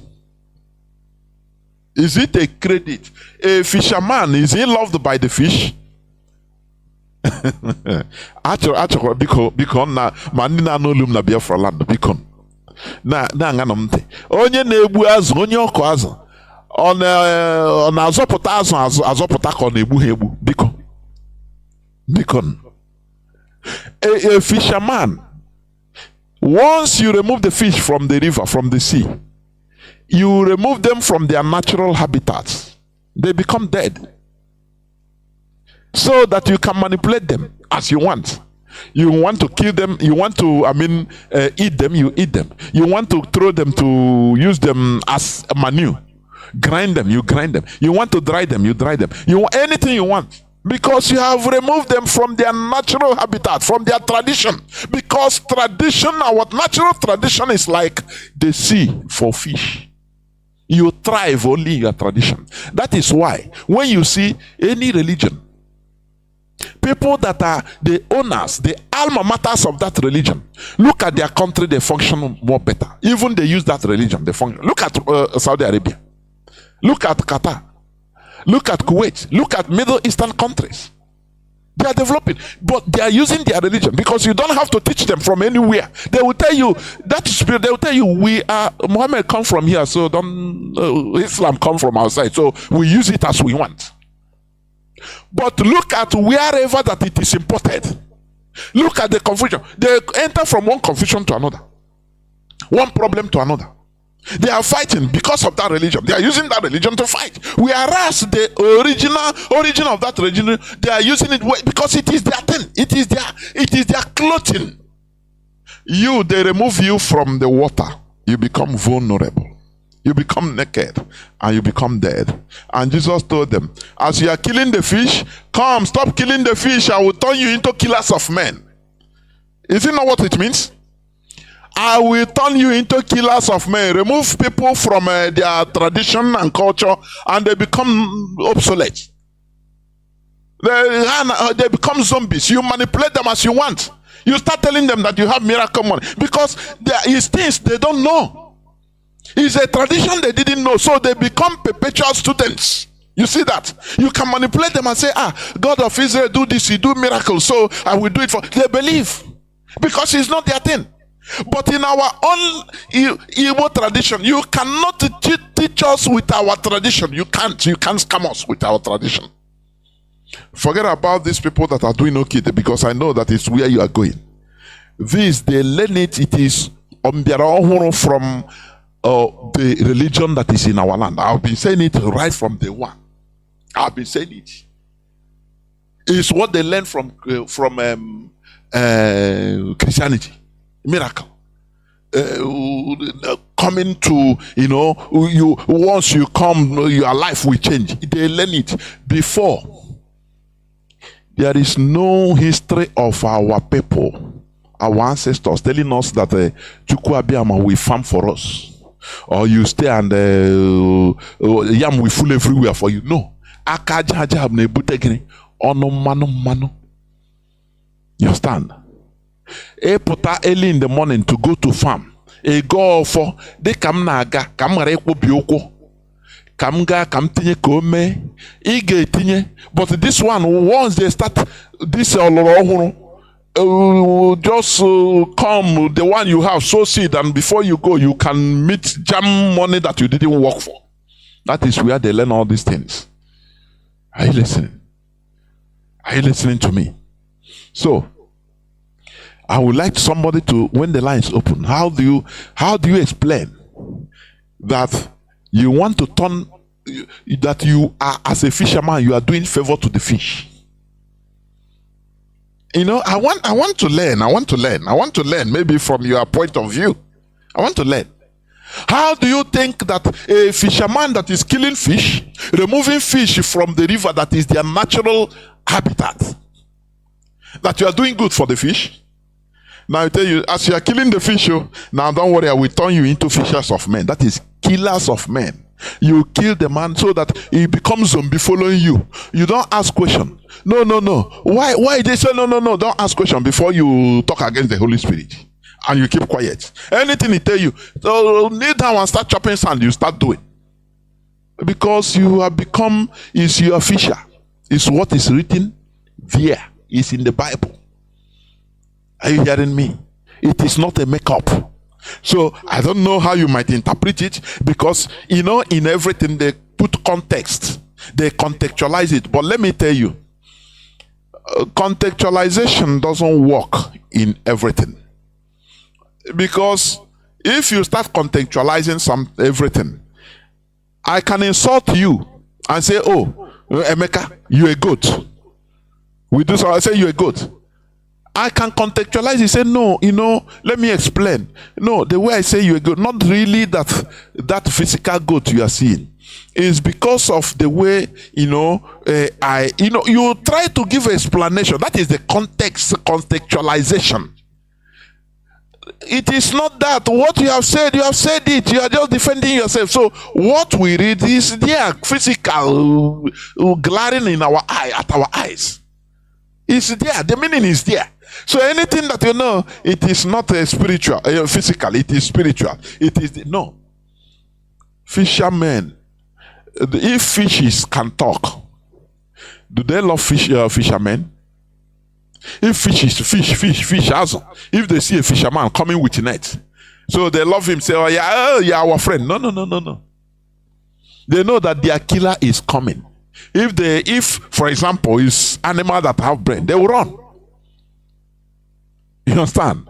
That is why do you really understand the meaning? Igbo translation of church becomes oka. Don't you think? Don't you think? Don't you reason? Is it translated today? No. It is from the time they came. Once they see people, now they impose, start talking. If you don't follow them, they can Kotuma will carry you. And you must do it by force. So they carry violence. So ndị okwu na ụka abịakwa na onye ọ na-agbalaga. Na ndị okwu na ụka abịakwa na onye ọ na n'ọsọ. A na-akpụzi ha ndị ụka. But will you understand that? No, you'll be defending because you are programmed to do so. But how I wish that you reason in a neutral manner. Because what we are doing is we want to so that we understand that our killers are our killers. You understand? Not embracing suffering this Stockholm syndrome, whereby we embrace our killers as our saviors. It is evil. And turn against the people that we are. We have the DNA, the chromosome percentage of our ancestors, 33% of our ancestors. That's why somebody asked me, do you know our ancestors? Do you believe in them? You didn't see them. I said, no, I don't believe in them. I know them because I'm part of them. So why should I believe them? I am part of them. Me staying here talking to you, I am part of my ancestors. So what again? Without them, I wouldn't be here. Without my ancestors, I wouldn't be born. So why are you telling I believe? I don't believe. I know them because I am part of them. Are you hearing what I'm saying? How do they detect all these some of all these black Americans that want to know from which side they come from in Africa after hundreds of years of their ancestors? It is through the same dating, through the different DNA tests and all the rest. They know that that person is part of his ancestor. Although he has forgotten his name is lost. But don't lie. Your genes are from so side. Your genes is from Africa, from so side. It's them that have this type of genes. Don't you know that? So why should I believe? I didn't see my ancestors, so I don't believe they existed. You are a moron. You are a simple, a valid, a fact that they existed. Because had it been they didn't exist, you wouldn't have been there. So you have 33% of our ancestors. You are part of our ancestors. 33%. You know that. So stop. Sometimes when I see people making arguments, I even, because I say, where will you start teaching the person self? From where? Which level? He will not even understand you. So it is high time we start understanding who we are, because this is the problem we're having. This is the problem we're having. Look at how we are trying to promote our productivity in our land. Locally produced things, even in Aba, in Nnewi, in our land, everywhere in our land. Even agriculture. Why? Because, being independent is being yourself, feeding yourself, clothing yourself. It doesn't matter how maybe disingenuous, or how do I put that grammar? How you can call it fake. It is, but it is our thing. Before we say, Abamed, we laugh. But it's our thing. If we abandon it, we continue on depending on foreigners. But if we go into it, encouraging it, they will be improving. They continue improving. And that is it. After they become perfect, because practice makes perfect. But when you abandon your thing completely, say, no, this is already made, now we cannot, this is primitive, it's ancient. How can you improve it? You just abandon it and it will rotten. And you continue depending on foreigners. Are you independent? The answer is no, because any day they stop, any day foreigners stop or cut off, you are gone. They can use it as a leverage in order to manipulate you. Do you see the danger? That is why we are also encouraging farming. Agricultural revolution is what we are soliciting. IPOB is calling for agricultural revolution so that we continue feeding ourselves. If we continue depending on yam that come from north, if they want, they inject cyanide in it and bring to you. You eat and be dying. And your pastor will be telling you it is your village people. Do you see how bad it is? Let me continue, please. The European evil colonizers, we call them colonial masters, but I say I will stop calling them masters. They are evil colonizers. We call evil. But because of language, the way they put it now, we glorify evil. We call colonial master. The European evil colonizers use Christianity as a force of pacification that helped enable their evil agenda of colonization and cultural assimilation of Africans, which amounts to cultural genocide. That is what they did in our land. Cultural genocide, and it's a crime against humanity. Cultural genocide. When you remove, it's part of violence. When you gradually, it's a gradual, systematic killing of a people. You start removing them from their natural habitat.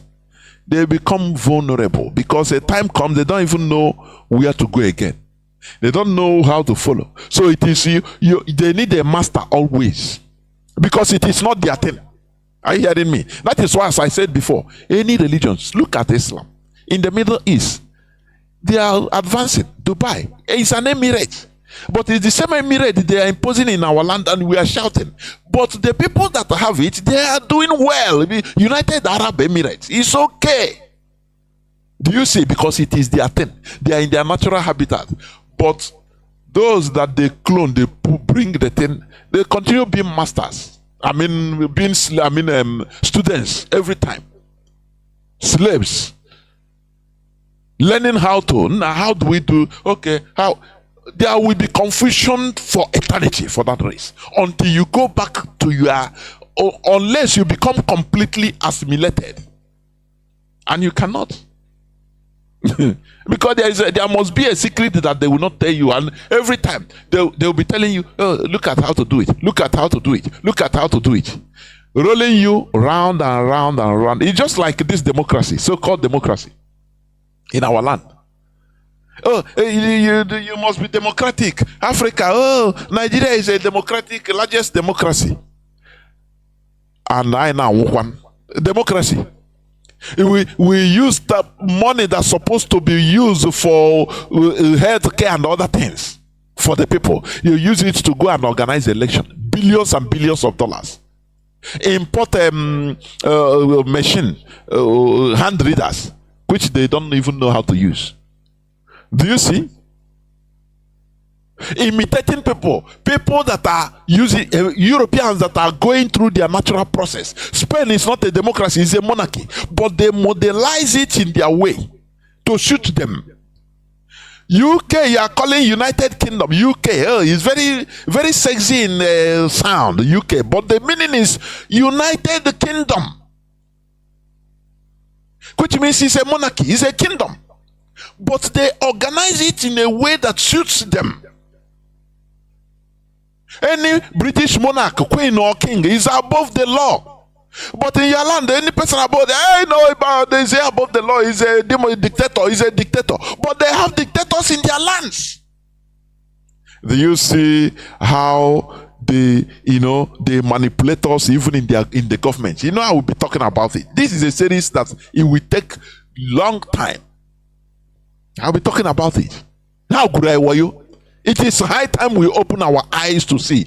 This is it will be our emergence, the renaissance that we are looking for, that we are expecting. Otherwise, we continue being slaves forever. One for Obi is a boy, always. Let me continue, please.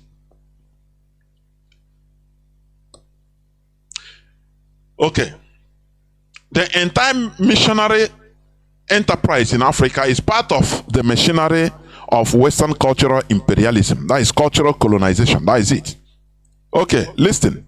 In 1596, listen, what I'm saying, I always bring out the historical facts, please. In 1596, a Spanish Manila galleon, that is a ship, they call it galleon that time. A Spanish Manila galleon, that is a Spanish ship, became wrecked on the coast of Shikoku in Japan. Its pilot, upon being interviewed, revealed to the Japanese authorities that it was the Spanish modus operandi to subvert native societies from within via mass Christian conversion prior to conquest. Do you see? Do you see that they use Christianity as a weapon of conquest? These are historical facts. As the ship wrecked, a Spanish ship, in 1596, they rescued them. Now they interviewed the people. Now they carried the ship captain. They interviewed him. He revealed to them that, look, what this Spanish and Portuguese, what European we are doing, it's like that. We are always using religion in order to subvert, cause problem from inside. When they come as harmless people. Oh, they are preaching peace. They are preaching there is one God that born child in their land, or you believe. Now some laugh, some people say, but before you know, as they continue talking and talking, which they call evangelism, they continue talking, before you know, through different methods, financial inducements, different methods as they wish, or as they deem fit. You will see some locals start following them. Before, a curious monkey always fall victim. He go from there. They now baptize him, make him great, put him. He said, "Nah, this thing good though." He become rich.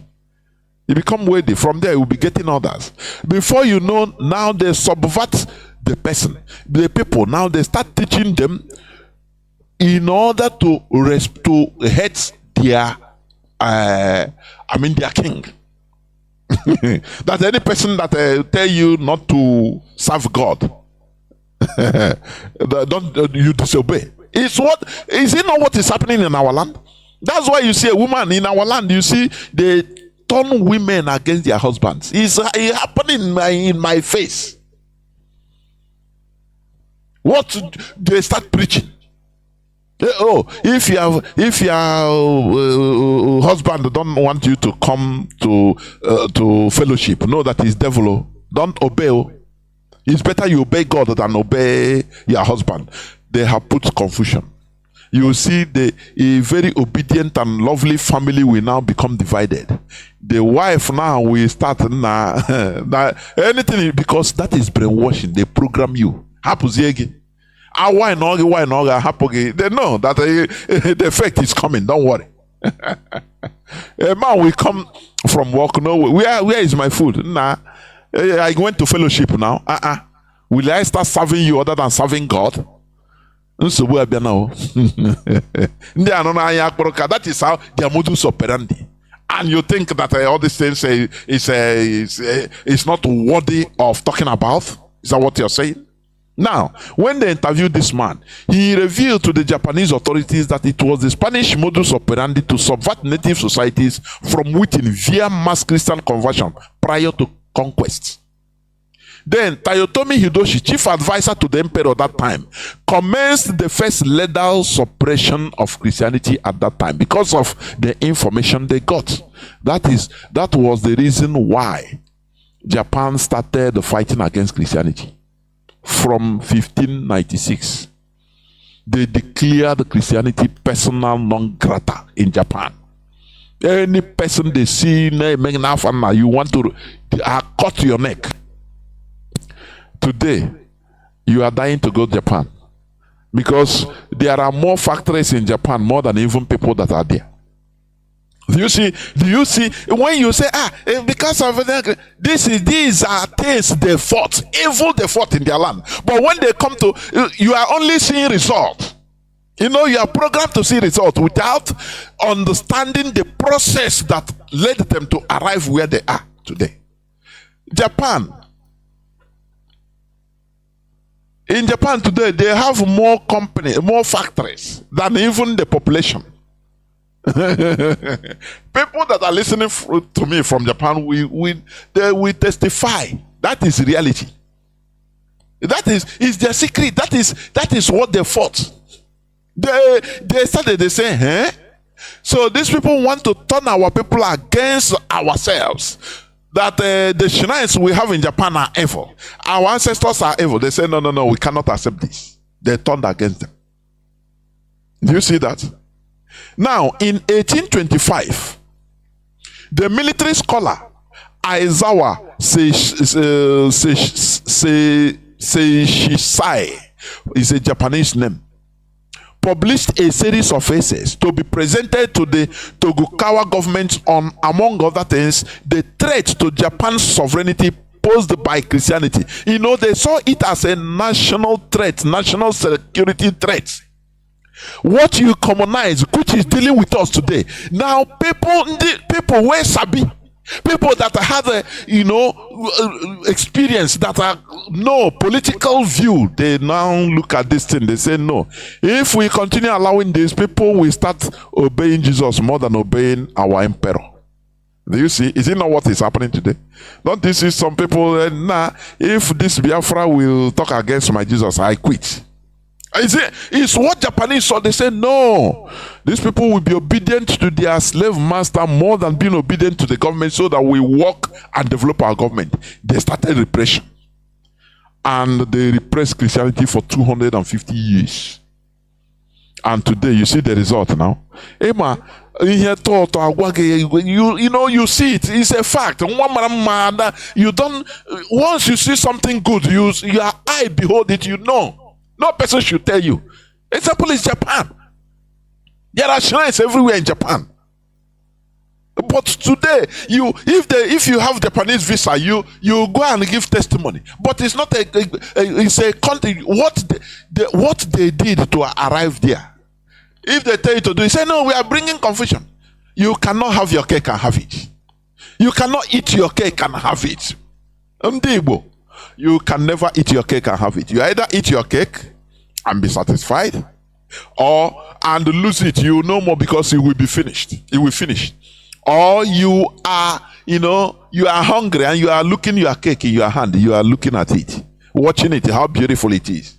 So, but you cannot eat your cake and still have it. So one thing must give room for another. When you choose to go spiritual, you want to be spiritually powerful, whereas physically you are nothing.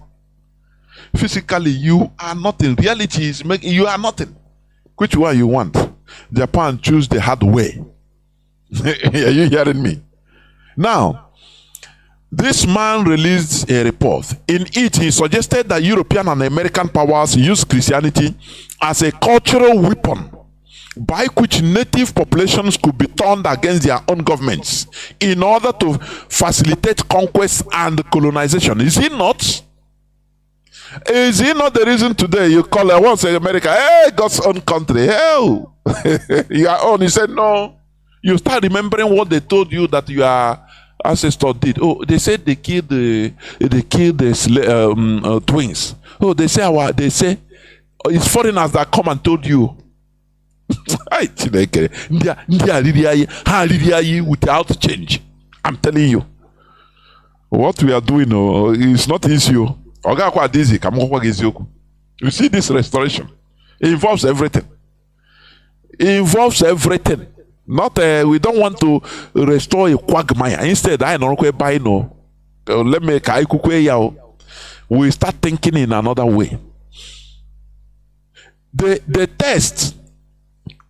This man, this is after even yesterday, 1825, when he wrote this report, that they are in a menace as a national security threat. That the Americans, they found out that the Americans and Europeans are using Christianity as a weapon for colonization and conquest. I could remember, even in the 80s, as little as I can remember. If you Bible now are free, they can bring you containers of Bible from America. They made the visa very easy for as long as you're a pastor. You knock tie, say you evangelist. Hey, America, open door now. Come. Many people, as you're hearing my voice, many, you know now, you know.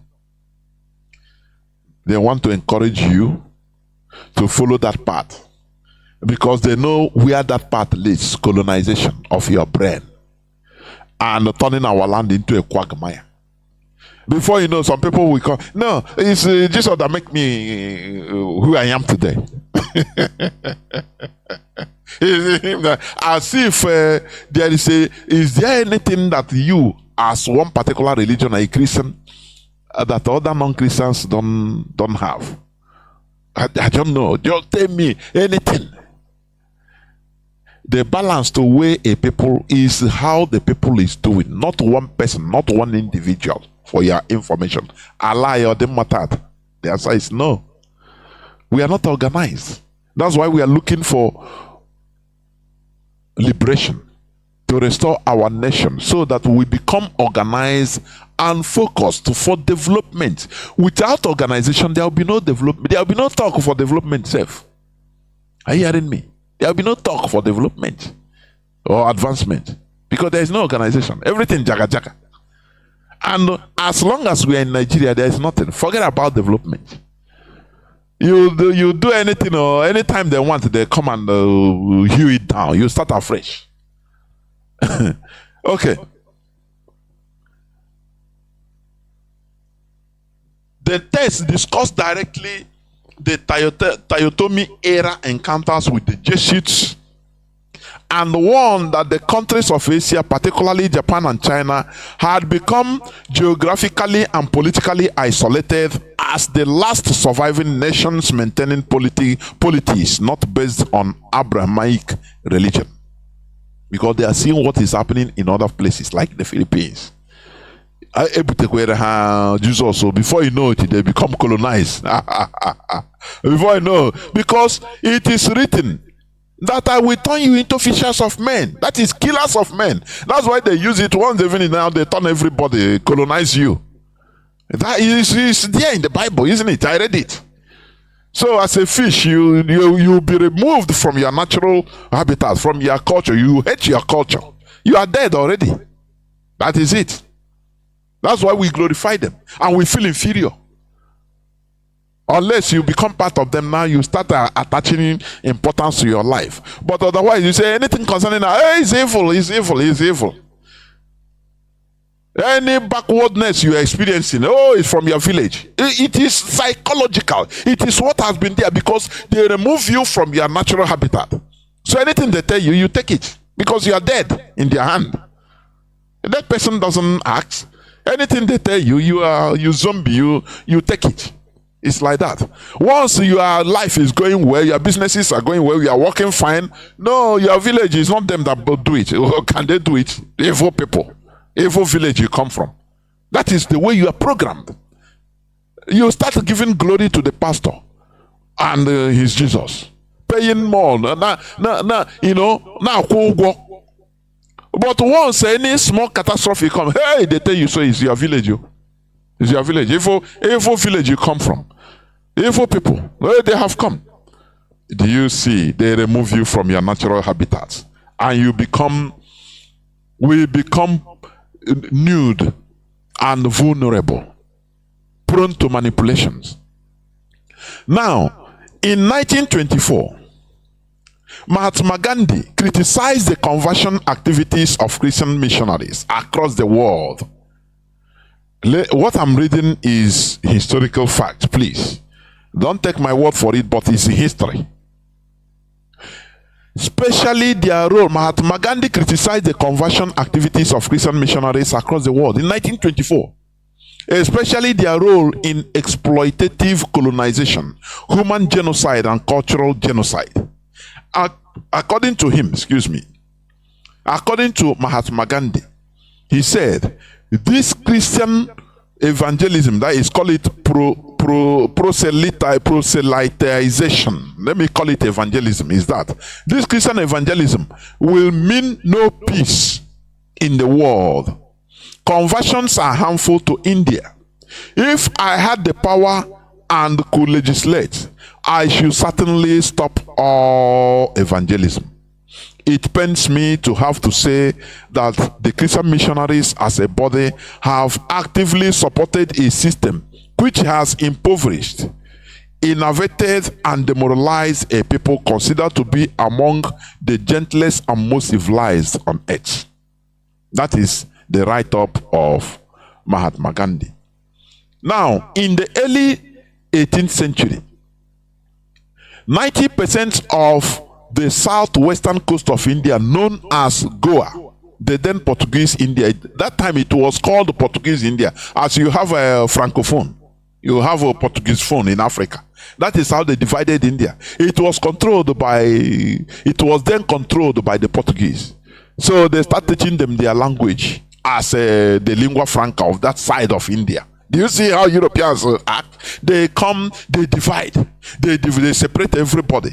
Divide you into piecemeals. Is it not how the caliphate is doing? Oh, you are not Igbo. You are a Rivers man. Oh, you are Bayasan.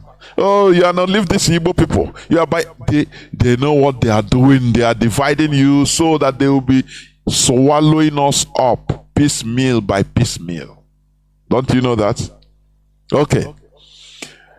This Goa part of India, that time it was before the unification of India, before independence. That Goa was then Portuguese India. They were converted to Christianity. The Christian Portuguese imposed tax on the minority Hindu known as Zendi. The name of that tax, what they call it that time, is Zendi. X-E-N-D-I. Zendi. Zendi was a discriminatory religious tax imposed on Goan Hindu minority by the colonial era Portuguese Christian government in Goa, Daman, and Diu in 1704. It was similar to the discriminatory Jizya religious tax imposed on non-Muslims by Muslim rulers in the Islamic Caliphate. Do you see it? Do you see the reason why Pope, the reason why Europeans support caliphates in subjugating us? Because they know that what Islam is doing now, they did it. It's what they did. So they understand them. Because sometimes, even in history, sometimes Muslim they help Europeans in order to subdue native Africans or native indigenous people. I'm telling you, it is a fact, it's a historical fact. And do not forget that Muslims in their calendar, they are still in the 15th century. Now, they are still in their 15th century Islamic calendar. So they imagine the 15th century Gregorian calendar. By that time, the Europeans were doing worse than the Muslims today. So that is why so let us help them, because in future, in the next 200, 300, 400 years, so that they can absorb everywhere and homogenize everywhere in the zoo. Do you see how they are helping them? Because they know it's the road they passed as conquerors, as colonizers. Colonizers, they are like-minded people. That is history, is facts, I'm telling you. So now they impose when they converted the Indians, that's Portuguese India, Gao, they call the Portuguese India the Daman and the Dio. Now they started imposing tax on the Hindu minority there. They now become minority Hindu. They are natural. They use their people against them. The same tax any caliphate. As a Christian or a non-Muslim, if you are living there, you have to pay this tax. They call it jizya. Jizya, Jizya, Jizya. In Islam. The Christians, they did it. All these things, they did it. Don't you see that? Okay. Also, in the late 19th century, King Mwanga II, Kabaka of the kingdom of Bugunda, that is, this Bugunda is the ancient kingdom of the present day Uganda, he was in conflict with Christian missionaries due to fears of cultural and political subversion, with an eye to the ultimate conquest of Buganda by the British. Now, in 1886, he began a campaign of violence suppression of Christianity. What the Japanese did against Christianity, this man, as the king Mwanga II, Kabaka of the kingdom of Buganda, he saw it, the same vision of Japanese. He saw it. He said, these people, they are coming with their religion in order to pave way for colonization. So they started fighting. Do you see? For you to think that Africans didn't resist. No, they resisted. But do you know what happened? They used our brothers to fight us. That is listen to the history. In the late 19th century, King Mwanga II, Kabaka of Buganda, that is the ancient kingdom of present-day Uganda, was in conflict with Christian missionaries due to fears of cultural and political subversion, with an eye to the ultimate conquest of Buganda by the British. In 1886, he began a campaign of violent suppression of Christianity. The British quickly moved to dethrone him and supported an armed uprising by Christian converts and local Muslims. Do you see where Muslims are helping them? They use his half-brother, which they have converted. Do you see the danger of aligning with foreigners? Oh, I don't know. Do you see the danger? Which these people, they're smart thing, they'll come, they separate you, they corner you, they take one side, one part of you, preach to them, convert them, make them rich, and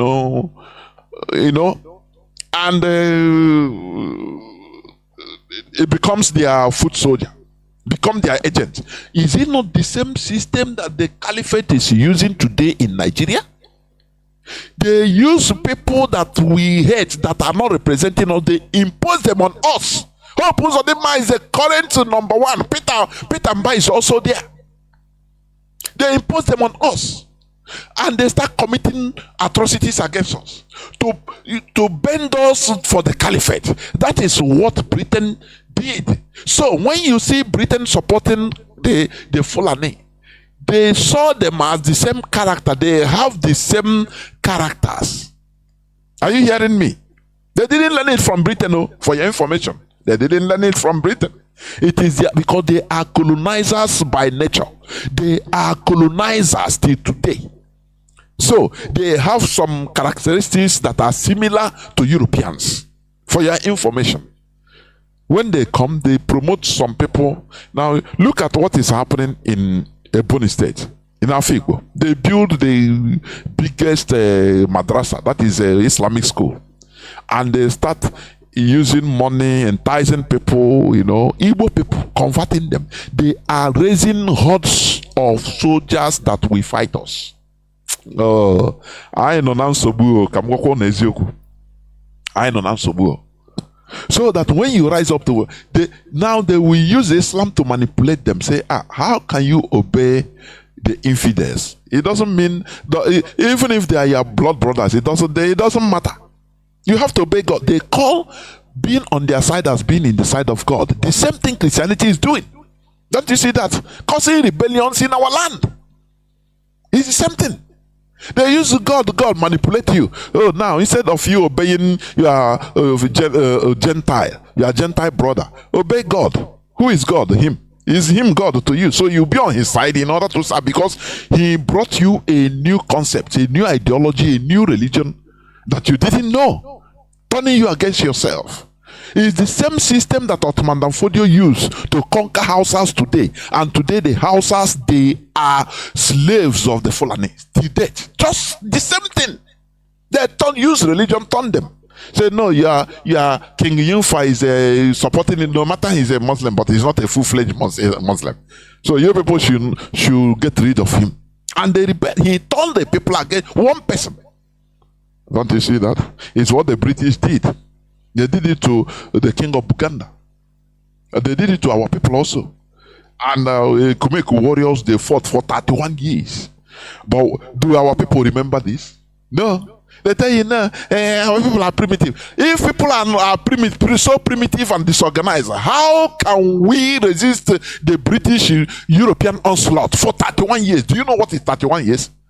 This struggle is barely, is it 10 years or 12 years, and you are becoming tired. But imagine people that resisted for 3 decades and you don't praise them. Every time you say your ancestors, are this and that. Our ancestors are more knowledgeable than us by 1,000 times, I'm telling you. We are trying to restore our brain so that we become who we were. We become resistant. We become resilient in what we are doing. 31 years, is it 31 days? We are British army, they will go to villages or communities and burn, kill any person they see. But that is what the Nigerian army is doing till today. They learn it from the evil colonial Europeans. Evil colonial Britain. It's what they are doing today. Look at what they did in Oklahoma, in Delta State. It's the same thing. But our people that time, they resisted for 31 years. Are you hearing me? Okay. Now, they use this man's brother against him because they converted him. In 1886, he became, that is the king of Buganda, present-day Uganda. He began a campaign of violent suppression of Christianity. The British quickly moved to dethrone him and supported an armed uprising by Christian converts and local Muslims. He was swiftly defeated by a force under his half-brother, a Christian convert, at Mengo Hill in 1888. That is after 2 years. After a period of political unrest, Kingdom Mwanza, they are telling you political unrest in a place that pre-European colonial era. But they will tell you that Africans, we didn't have governments, we were savages. That is lie from the pit of hell, because they destroyed every of our civilization and looted it. Anyone they can loot. Where is the what of the pyramid of wood? They destroy something until they destroy pyramids, heaps of pyramids. They destroy it for you to understand the wickedness these people have against black race. The Great Wall of Benin Empire, that was spread about 13,000 kilometers, more than the Great Wall of China. They made sure they destroy everything so that nothing remains, so that you don't see anything to remember that your ancestors were a very, very mighty set of people. 13,000 kilometers worth of wall. Where on that wall, I mean on the wall of the Great Wall, on the walls, the sides of the Great Wall was inscribed different things. Mathematics, how to learn wizardry, mathematics, which wizardry formulas, everything that our future generations can learn and advance it. The Europeans, they made sure, they say no, if we leave these write-ups, hey, their generations coming will learn this, and they will pursue us from this earth, because this is advancement. Don't you see how they are learning in Egypt? They made sure, even Egypt, they made sure they have a course. They call it Egyptology. The only country in the world they now use the name Egyptology, so that you major in it, become a PhD, a doctorate holder of Egyptology. There is nothing like Franceology or Americology. Egyptology, because they are learning what black people, the civilizations we had at that time. But do you know that? You don't know, because you're a zombie now. You have been manipulated. You don't study history. You thought that Egypt is Egyptians are those Arabs there now, no? And the Europeans that came only 7th century ago. Many of them. You thought that the people that they are studying all the advancement we had, the Kemet Empire, the black race that manifested in Egypt that time. That is what they are studying it in order, learning the secrets in order to advance today. But you have been manipulated to believe that our ancestors are nothing. Whereas they are absorbing the knowledge of our ancestors and advancing. Because the solution starts from knowing, acknowledging the facts. Once you acknowledge the fact, now you start looking for solution. That is it. But you don't know. They program us to believe that our ancestors, they are good for nothing. They didn't know anything. And they are evil. All of them are demons. In the Bible, and Quran, no black name, no black indigenous name is angel. All is Jibril or Gabriel. All are European names.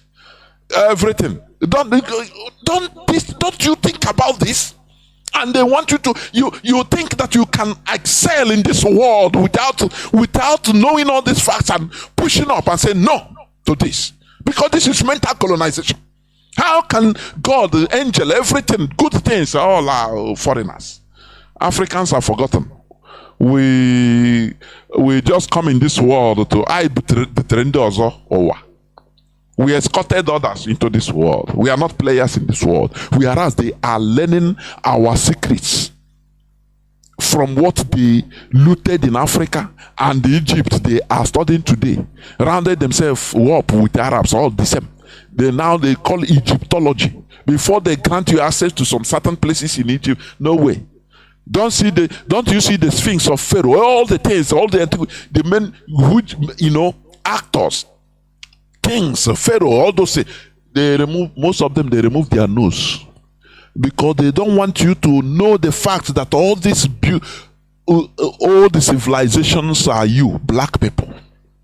They make you believe that it is all these are white Arabs, which came there yesterday. Oh, Chinekele. How I wish that our brains will be open. Now we'll be singing one song. Hey, I say no, we can listen, we not agree again. No, we start action, honestly. But we must continue. No going back. Okay. Now, when this man used his half brother, a Christian brother fighting for Jesus, against his own brother that is fighting for the success, for the advancement of their people, of their country. They use his brother against him, the king of Buganda. After a period of political unrest, King Mwanga agreed to surrender his temporal powers to the British East African Company in exchange for being allowed to normally return to the throne. Thereafter, the Kingdom of Buganda became essentially a British protectorate and was politically defunct. That is defunct, that is no longer functioning or no longer effective. It became a past. You know, as they are saying that Biafra is defunct, but no. We are reviving it, and we are heading there. Christianity played a central role in colonial efforts, allowing Christian missionaries to colonize the conscience and consciousness of Africans, thus instilling the belief that any non-Christian spiritual ideas are inferior to Christianity. That is what they made us to believe, echoing the colonial hierarchical view of culture. That is the hierarchy of the colonial, evil colonial Europeans is superior to all. That's why when you go and bow down to a white image, white Jesus, white Mary, but then you say, no, RC is idol. That word idol is not RCO for your information. We don't have anything that is idol in Igbo language. They brought it to us now. Just as they say Satan is equity, it's them that translated it. Say, what is this in your? He said, no, this our deity is equity. They say, is it the Satan put it? So the same way, idol, we don't worship idol. We don't worship idol. Alokosi just like a police reporting to police. When you make it, buy an alokosi. It's like even in the Bible, cherub. That would be the talk for another day, please. Okay. The swift European colonization of the African continent as crystallized by the Berlin Conference of 1884-85 would have been impossible without the insidious role played by Christian missionaries. Do you know the meaning of insidious? The meaning. Check it. Insidious. That is, it means proceeding in a gradual, subtle way, but with very harmful effects. The worst poison, insidious. That is what they use to describe Christian conversion of Africa. Very insidious. They use it to poison you. Now they wait. They know that the effect will not come now. Don't you see? Since how long they poison us with their religion? Since 1857. Now the effect is now. The effect is now. Allah. Don't you see it? And we start blaming each other. Hey, blame uncle, but you don't know the real cause of this thing, because they remove us from our natural self. They have fished us, so we are now zombie in their hands. Are you hearing me? Okay. Now, therefore, when you see or hear some of our people condemning and demonizing our cultures, it is the European mental colonization which brainwashed us into accepting that our indigenous culture as inferior, which is very dangerous to our quest for genuine liberation. It is a cultural genocide committed by the evil European colonialists. That is what we are suffering today. It is the continuous colonial legacy in our land. This is where I'm going to stop. I know time is not in my favor.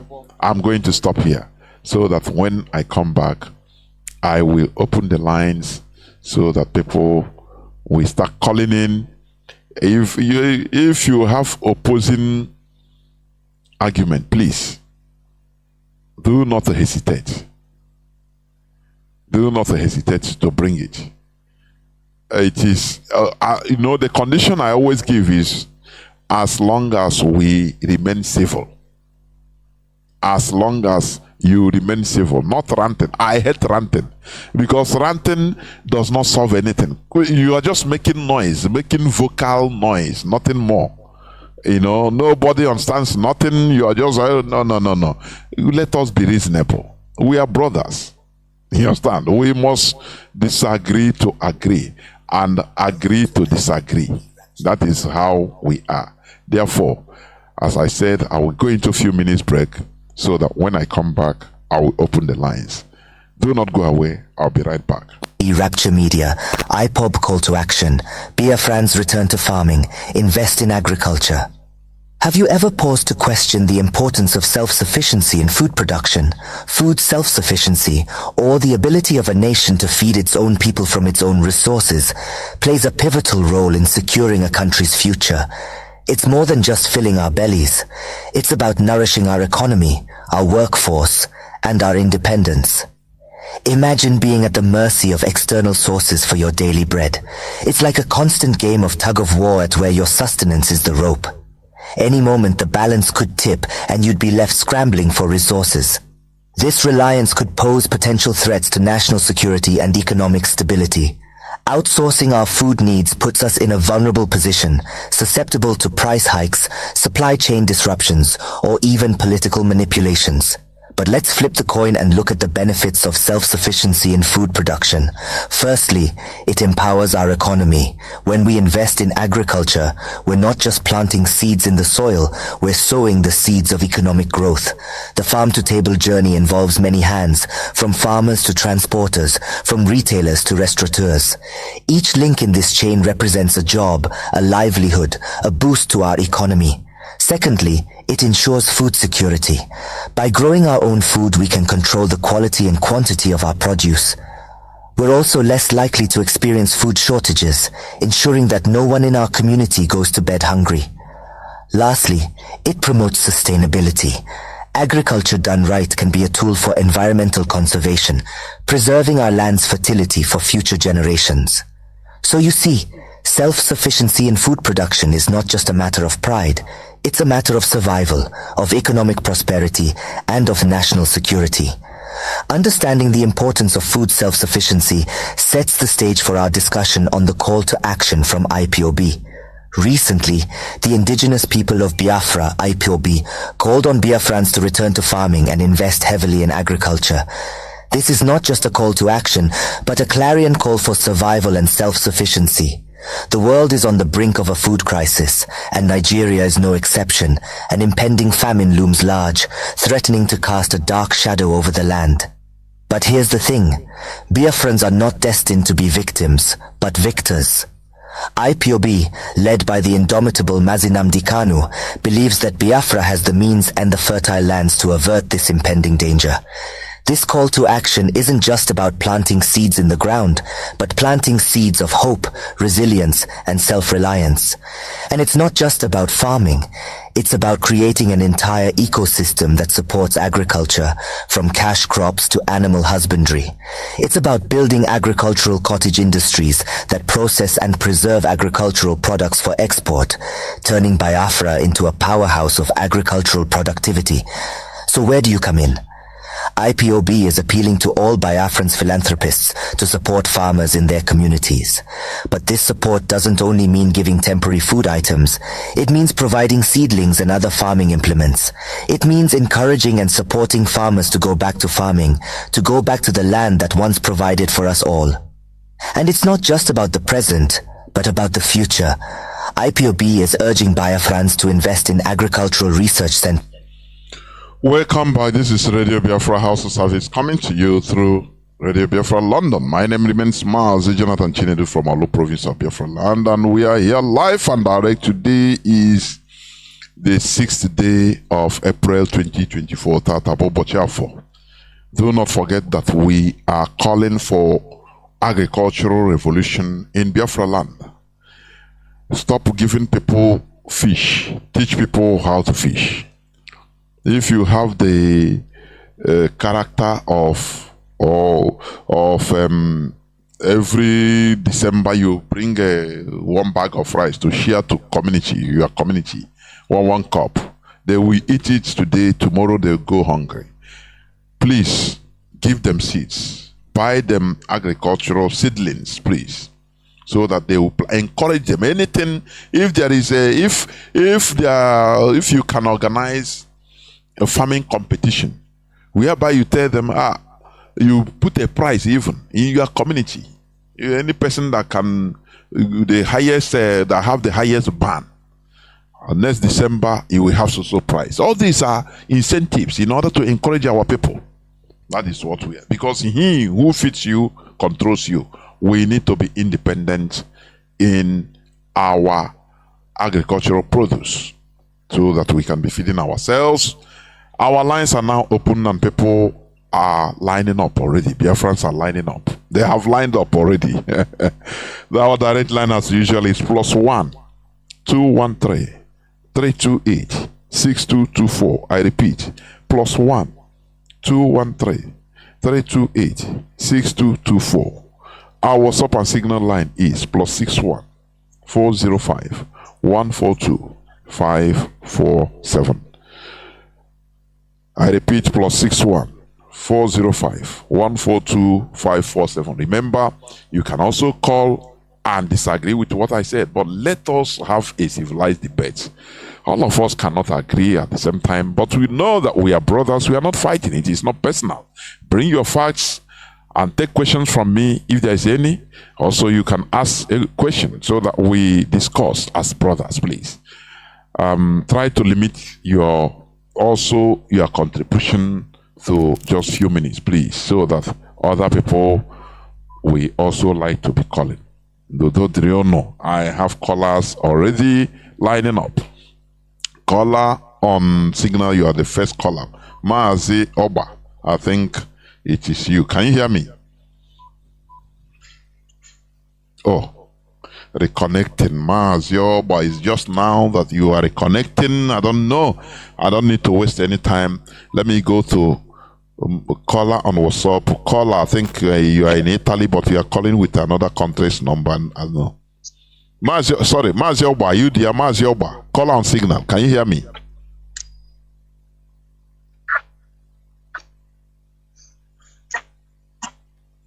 Mazi Celestine Oba, can you hear me, please? Okay, please go on. Just go on. Just hold on. Wait. Hold on. Oh yeah, go on, please. Okay, thank you so much. My name is Mazi Sanesinogba. I am coming direct from the blessed land of Biafra, Kwaibom, precisely. Professor Jolas, let me salute the HAUSA bodies of this very movement. The doors are wise because they are doing a great work. Also, you, Professor Jonas, continue this good work that you are doing. Chukabiama, we bless you. Let me straightly go by saying that human advancement is a function of nature. When we talk about this nature, we cannot remove nature from our values. And there I'm talking about human value system, which is a natural phenomenon that God has endowed on us.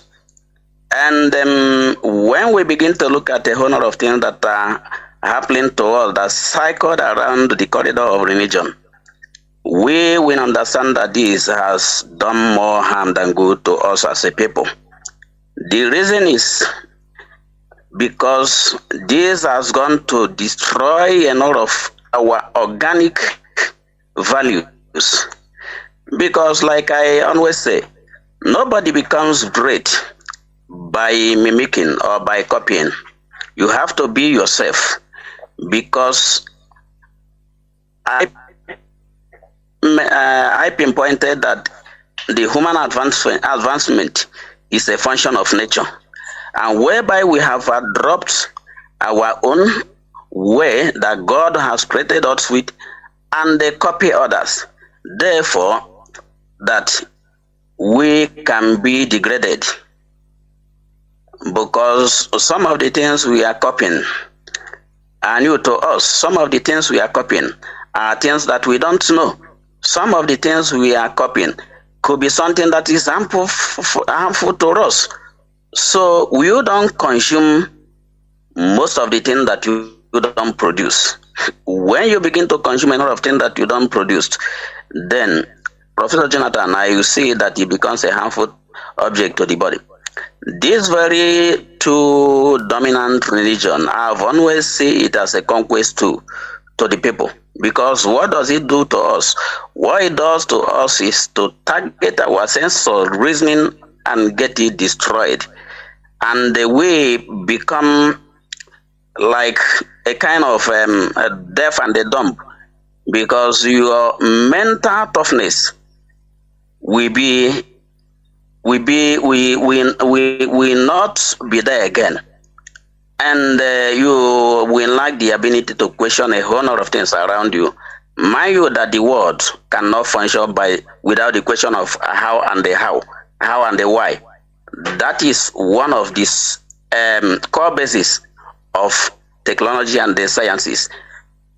So because this how and the why prone you into research, and when you are meant, as we are meant to believe, some of all these historical antecedents that happen in different countries, then we become believers rather than, people who can ask questions. Anything that comes our way, we benefit because we were asked to believe. You believe without saying. And it is Mazi, do you know one of the where it is one funny thing is it is even authenticated in the Bible. Blessed are those that did not see but believe. But Mazi, that is what we. This is why I call this a Freemasonry puzzle. And people, some people they use sentiments to cool down and think. How can they tell you, no, don't know, just believe and you are blessed? Because Thomas that had let's go by that story. Thomas that has God said, let me see, and you said no, you don't want to see, you just believe. Is it not what is killing us today? Anything they tell you, you believe. Miracle, you believe. Those are the things. Mazi, go on, please. Go on. Exactly, Professor Jonas. Those are the things, and those are what we are talking about. There is no any nation that can grow or make any meaningful development on the basis of what we are subjected to. And we understand now that these are our problem. It is incumbent on us that are living to begin to correct some of these anomalies that subject us into this perpetual slavery. Mazi, do you know, can you remember that the first Bible that makes its way to the shore of Africa was written by a slave master, King David, a British king, a slave master? Mazi, can you imagine that? How can somebody who traded on us be the one to send us a book that will savage us? King James, yes. Yes. So it was the first Bible that makes its way to the shore of Africa.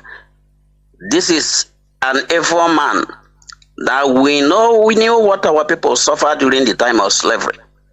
How can that be? Why would we not begin to question some of all these things? Mazi, the only thing that makes you human is your ability to reason. And when you cannot reason, you are as good as just being a walking corpse. Dead bodies everywhere. Professor Jonas, I am grateful to this noble movement of IPOB because this has brought us in from the total twilight into this glorious doom that we are seeing today. Thank you so much, Mazi. Let me give space for some other of my...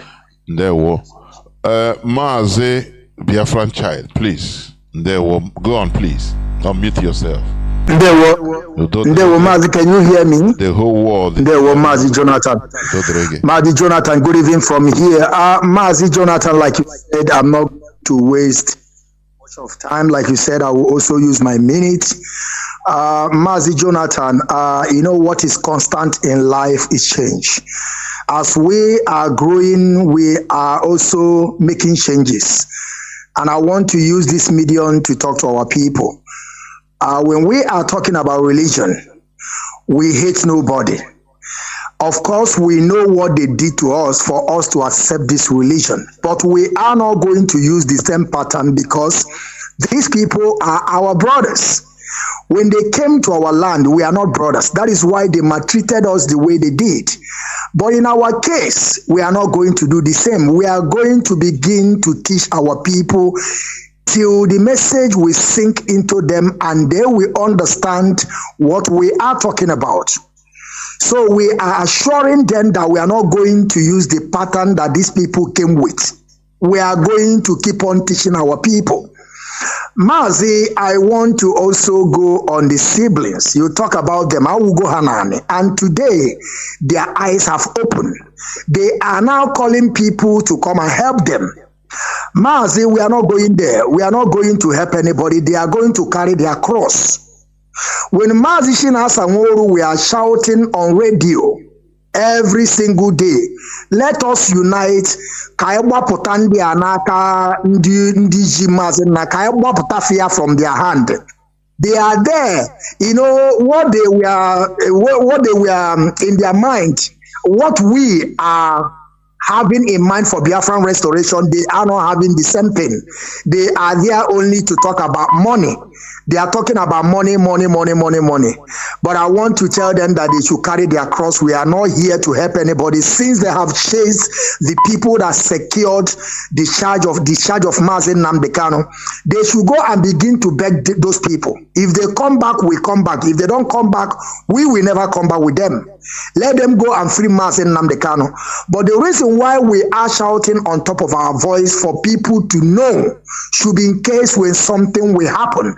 The same thing that happened in Kenya, that they are laying the allegation on the leadership to the extent that they were counting me also, that I'm one of those that sold Mazi Nnamdi Kanu. So now they should go and carry the cross by themselves.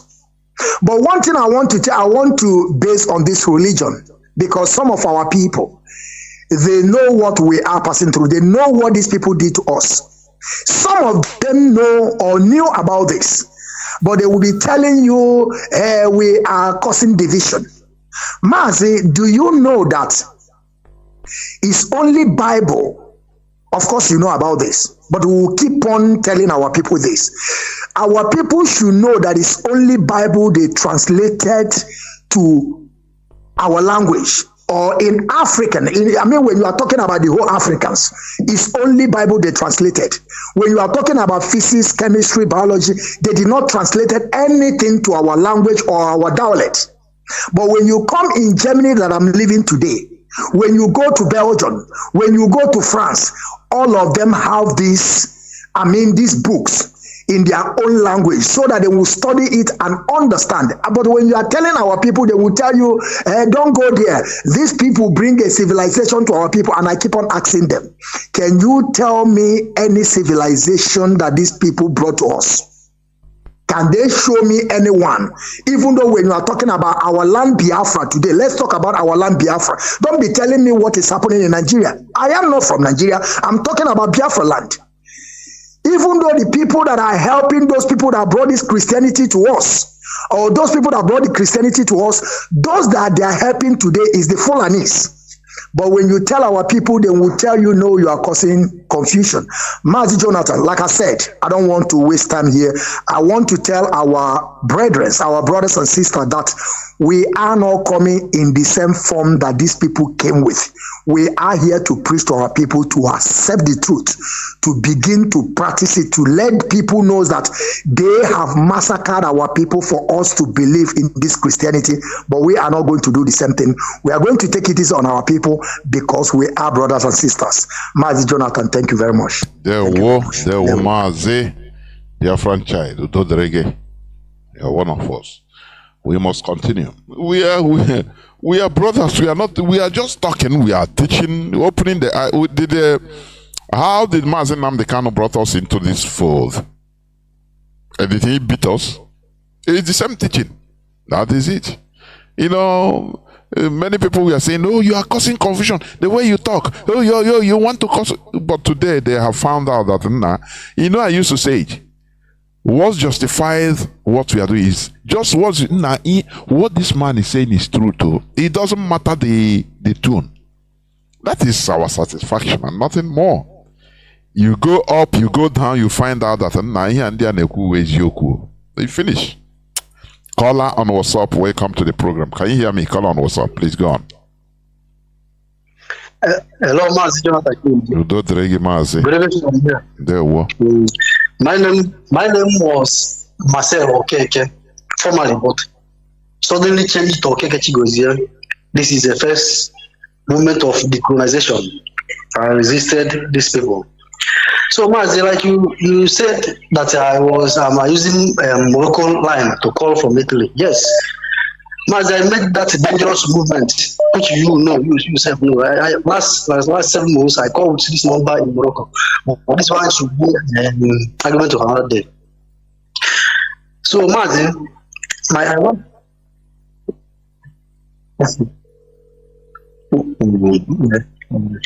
So, Mazi, I want to make my contribution like this. 2 things I want to keep in today.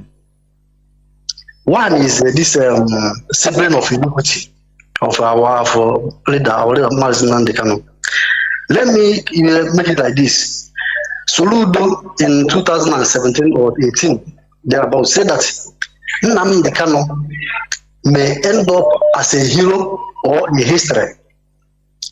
And this thing may come in accomplishment due to the help of his siblings of iniquity, who want to destroy his good work through lying, criminality, cheating, hatred, and envy.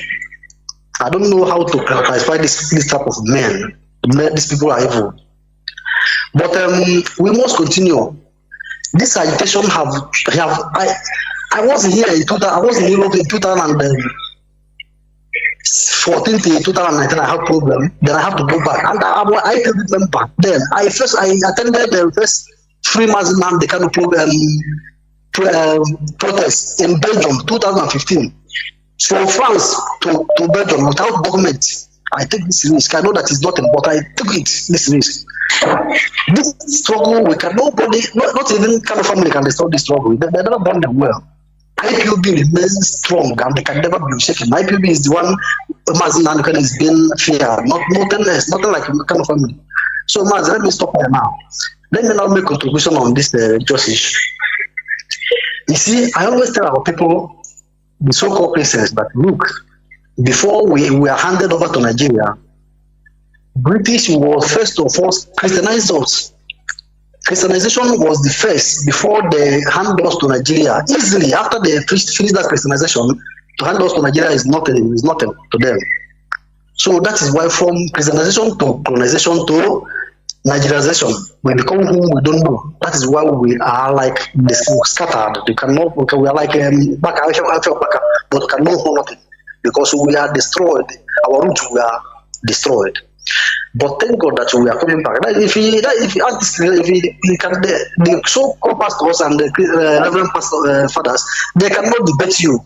If you ask them a question, they will rather run away or they bring argument that will chase you, or they will tell you that they don't have time. You understand? If you ask them question, this is the worst. That is the worst thing in this. You know, it's frustrating. No, you cannot ask question. You cannot. They cannot even debate logically. You know, normal brotherly debate. You know, and ask question. No. They tell you that no, carnal mind. You cannot understand. It's the things of spirit. You know, all they can make that is Ureke loco Tonya inside the ocean. Go on, Mazi, please. Imagine, sometimes I feel frustrated. This is the main key of our freedom. This discussion. That is the main key. If we will free our mind, to free ourselves from Nigeria, just one day we are gone. Nigeria. What is Nigeria? The main key that holding us this religion, and this we have found it, and we will continue to fight it, whatever it takes. You understand? We must fight it, and I'm happy that our people, non-IPOB members, are even more on it. But you know, some people want to take advantage. Some of those native doctors, we want to go back to our religion. They now start scamming people again. That's so that they will say, "Oh, is this what you want us to do?" But we must continue because we must get the root of the problem and solve it, so that everybody will become who we are before they come. So, my Jonathan, this is where I want to stop. Thank you very much. Thank you. Caller on direct line. Let me go to caller on direct line. Caller on direct line. Can you hear me? Yeah, Mazi, Jonathan, good evening, sir. One name okay, Mazi Amechi from Canada now. Thank you so much because I listened to our brother calling from the Coastal region of Waibom, and for his sake and others, I will be using English because we Biafrans are big. Mazi, you don't know the effect of what you are doing. The effect I mean is positive effect. This message is going far and near. The message that you are preaching is going far and near. But before I come to that, I want to touch the first thing that you started the program with.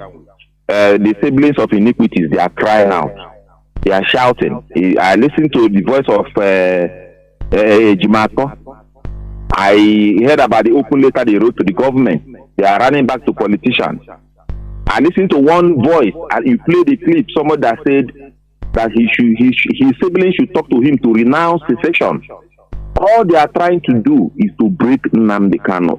When I was listening to Methuselah, there's something he discussed in a kind of in scientific language of breaking point. What they want is to break Nnamdi Kanu. And once this thing happens, if Nnamdi Kanu make mistake of succumbing, the same Nnamdi Kanu told us that once he said no one will case him here, the next person behind him should cut him off. That is what they want to do, to clash all of us. The same way, the same message you are preaching today, like divide and conquer. They want to break him and poke him against us, and we'll be fighting him. So, what I'm trying to say here is, since the siblings are crying, I listen to Biafran child.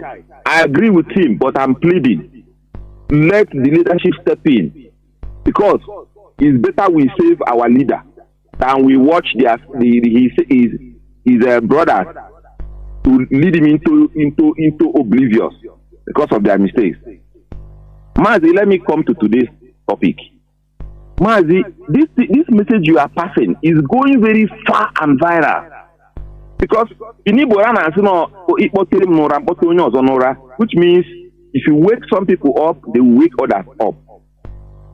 As you are waking people up, the way Nnamdi Kanu woke us up, as you are preaching every day, every week, and waking people up, they are also waking others up. Mazi, if you calm down and see what is happening on social media today, you will know that the effect of what you are doing is going very far. Today's topic is thought-provoking. Now, if you see the works of Matthias Ezeaku, the works of Chukwuemeka Igbo Uniting Igbo. Now, Matthias is a student of Biafra. He has woken others up. If you look at it, you will see that so many people are fighting Christianity. It's not just we, the IPOB. So many people are fighting Christianity. The effect of it is today. If you look at Ebuka Obi versus Catholic, he's now openly fighting Catholic, calling that some priests are not called and all that. All those are garbage. And the priest wrote him, and he's using it if they are fighting themselves. Ebuka Obi is using police and lawyer to fight content creators. If you look the other side, you see Pastor Damina. There's one outspoken Pentecostal pastor. He is fighting with Redeem because he's challenging certain lies that Adebo is saying. And the Redeem pastors are fighting him. If you look at Father Oloma is fighting Matthias through his long jargon. And look at the public. He is fighting Father Oloma.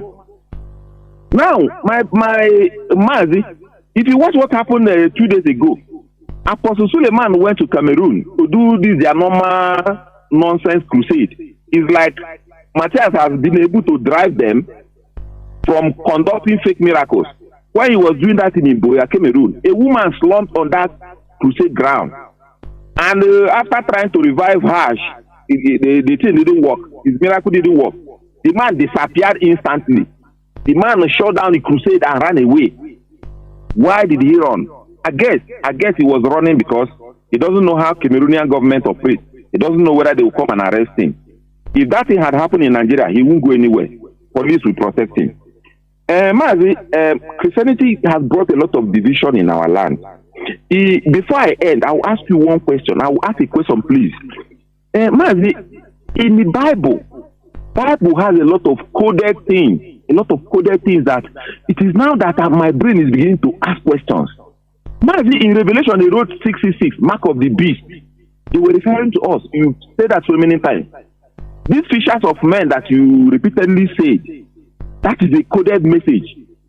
They also say, blessed are those who believe but they didn't see anything. Coded. Blessed are the poor, for they shall inherit the kingdom of heaven. So they want us to be poor. When I was in secondary school, there's one short form of New Testament, Gideon. Very pocket-sized Bible. Only New Testament. They were sharing all that thing free, Mazi. Free of charge. Of course, I had it. Yes. New Testament is where they manipulated all the things. Why were they not sharing Old Testament? They were sharing New Testament. Brainwashing us as kids. Mazi, honestly, he could be too much. But I will end it with one question. Fishers of men means killers of men. When they came with their religion, they removed us from our natural habitat, disconnected us from our ancestors, removed us from our roots. That is the task IPOB is doing today. Mazi, my question is, remember, if a mother is winning a child, if you are breastfeeding a child, during weaning period, you prepare feeding bottle, you prepare like milk in feeding bottle. As you are removing the child from breast milk, you are introducing the child with feeding bottle so that the child will not feel it so much. My question is it possible? Or my question is, what can we be telling our people to hold on to? Because I followed Mazi Methuselah today, and I think somebody made that comment. If we disconnect our people from worshiping Christianity, they will be like fish thrown out of river. What are we going to tell them to hold on to? Methuselah made an example of Matthias. Matthias had a gathering in Mpo, where he is using that platform. It looks like a church, but he's using it to counter the light of the church and tell people how to go back to their roots. What can we be telling people to hold on to? Because if you remove them from their natural habitat, it will be difficult for them to just stay alone without worshiping anything. Mazi, that is my own contribution and question. I will say something. I will say something just a few seconds. We are trying to cultivate the awakening in the mindset of our people. There are some people you might be, you go to church, we are not telling you don't go to church, but go with your brain. That is the thing. Just start seeing it as is a social gathering where you can go. Don't you go to club? Don't you go to meetings? It's the same thing. You go to as a social gathering where you see people, interact with people, and make friends or keep your friends, if that's the case. Moreover, what we are doing here is to make you understand that Biafra first. Biafra is our religion. That is it. Biafra is our religion. What is happening to us? It will make us cherish Biafra when it comes to be patriotic. When you see people that are patriotic to their countries, they used to teach them what their ancestors suffered. Are you hearing me? What they saw hell, so they cannot afford to continue to start messing up with the country. That is where you see people being highly patriotic. So Biafra remains our number one religion, so that every other thing becomes secondary. Oh, caller on direct line, please. Callers waiting, please hold on. I'll come to you. Caller on direct line, Mazi, can you hear me? Please go on. Uncle, good evening, sir. Uncle, can you hear me? Yes, the whole world is hearing you. Go on. Okay. Mazi, Nnamdi Kanu, my only heavenly father, that is who you are. I love you, okay? Nothing will happen to you. But the unfortunate part of it is that if anything happens to you, I and the enemies will still regret, because you are the only Messiah to redeem even those who are fighting against you, but you will not die. Okay? Sir, I want to say something quickly, because to some, we have been regurgitating. Fine, no problem. But this is an address. I appreciate them so much, in quotes, the leaders of IPOP, which is the Director of State, and also personally, my gratitude to them, the ESN.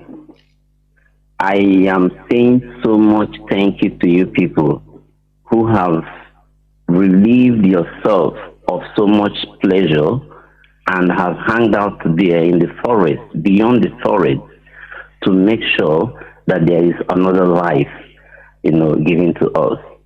Elohim will bless you people.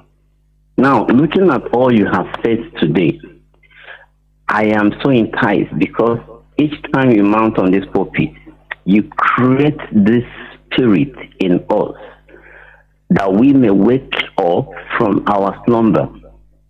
But the only thing is this: are the rightful persons ready to wake up? But it is left for them to answer. But personally, I want to talk to my revered ESN. Please, I watched a film called, I think, Rules of Engagement. That's an American film by Samuel Jackson. Please, I want you guys to listen to me, okay? Sometimes you may not understand why all these things are happening. Some people will come and trigger up some sort of mantra, like a catalyst among you guys, to cause confusion among you guys. Please, you are the only last resort. You and the Director of State are the only last resort we have. You see how some people who are practicing sleeper cells have created themselves out of the real lawyers that we have defending this situation. And they're not going, maybe because of pressure around them or whatsoever, but that's not reactive to do what they're doing at this moment that will be the most. So I am only pleading on you guys, please. I don't have what it takes to give to you, but let me give a testimony on behalf of you this moment. I was traveling, but I won't call the name of the place, somewhere in Imo State, last 2 weeks. So while I was entering triple by this KK, so I was waiting for the next people to come so that we can move up. So the KK guys know how they gist. They don't gist without telling you the truth. So they were telling, one guy was like, he was coming back from Anambra State one certain night on a chartered. So they paid him about 70-something thousand there. So when he got to a point, so the ESN stopped him. But then he never knew it was the ESN. So he was scared. He thought it's all these useless idiots all around. So at the end of the day, they hold him, they bring him out, they say, where are you coming from? He described. They say, okay, who are you? He said everything. Do you have your ID card? No. It's okay, fine. So one of them came, look at him. I said, okay, I think this guy is okay, going to go. Let them leave him. So they leave him and call him, because when they were interrogating him, he wasn't in his KK. They moved him out of the KK to search the KK. So at the end of the day, so he now got down to this particular KK and saw the money. So they asked him, how much is here? He said it's about 70-something thousand. Okay, Mazi, people are waiting. Mazi, are you hearing me? Okay, sir. What I'm saying is that at the end of the day, let me tell story what happened when you are going to work. Or please go direct to the point. Sorry, sir. So why I'm saying this is that at the end of the day, he confirmed that his money is okay. So what I'm saying is that the ESN has been doing perfectly okay. They are not a bubago, as the testimony came from there. So I'm only trying to tell them, please, if you guys know what is good for us, please don't disintegrate among yourselves. Still keep on and walk through the instruction of the Director of State. We will find a way to keep you guys happy. The last result of our resources will bring it out and you guys will be satisfied. And also, Director of State, people like Mazi, Chinedu, and every one of them, our Director of State entirely, please, we love you guys. Please come out fully and help us out. Don't back off, because like what you usually say, even if everybody goes out, this enemy will still come back to us. So it's good we die this moment and die for all. Please. Thank you so much. Mazi, nobody is backing. Nobody is backing up. Even we don't have no back. Who has back? Self talk less of backing. No, be somebody will have back. Go back off. No backing off. Caller on signal. Mazi Ekwensu, can you hear me? I can hear you, Mazi Jonathan. Good evening. There, Mazi. Good evening. Mazi, I've been following your program, and you are doing very, very well in awakening for people. You know, some of our people don't know that what you are doing is very, very dangerous game. To wake a black man up is the most difficult thing you can do in life. That is the reason Mazi Kanu, I revere him, I keep him in highest esteem. For waking us up is not an easy task. What you are seeing everywhere in Africa today, reverberating on Facebook, everywhere.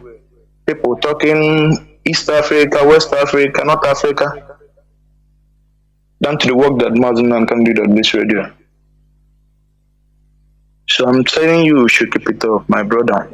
I only have one thing to say. I want to say only one thing. Our people should please stop this God. God is a deity. That name God is a deity. It's a German deity. Go to your Google engine. Just type etymology of the word God. That name God is only 600 years. 600 years only. It came into existence in 16th century. It's a Germanic God, God or Buddha. So the name God came into existence in 16th century, approximately 600 years. So my brother, everything you are doing okay. Just say add my voice. I want to tell our people we should keep it up because we have no other place to go.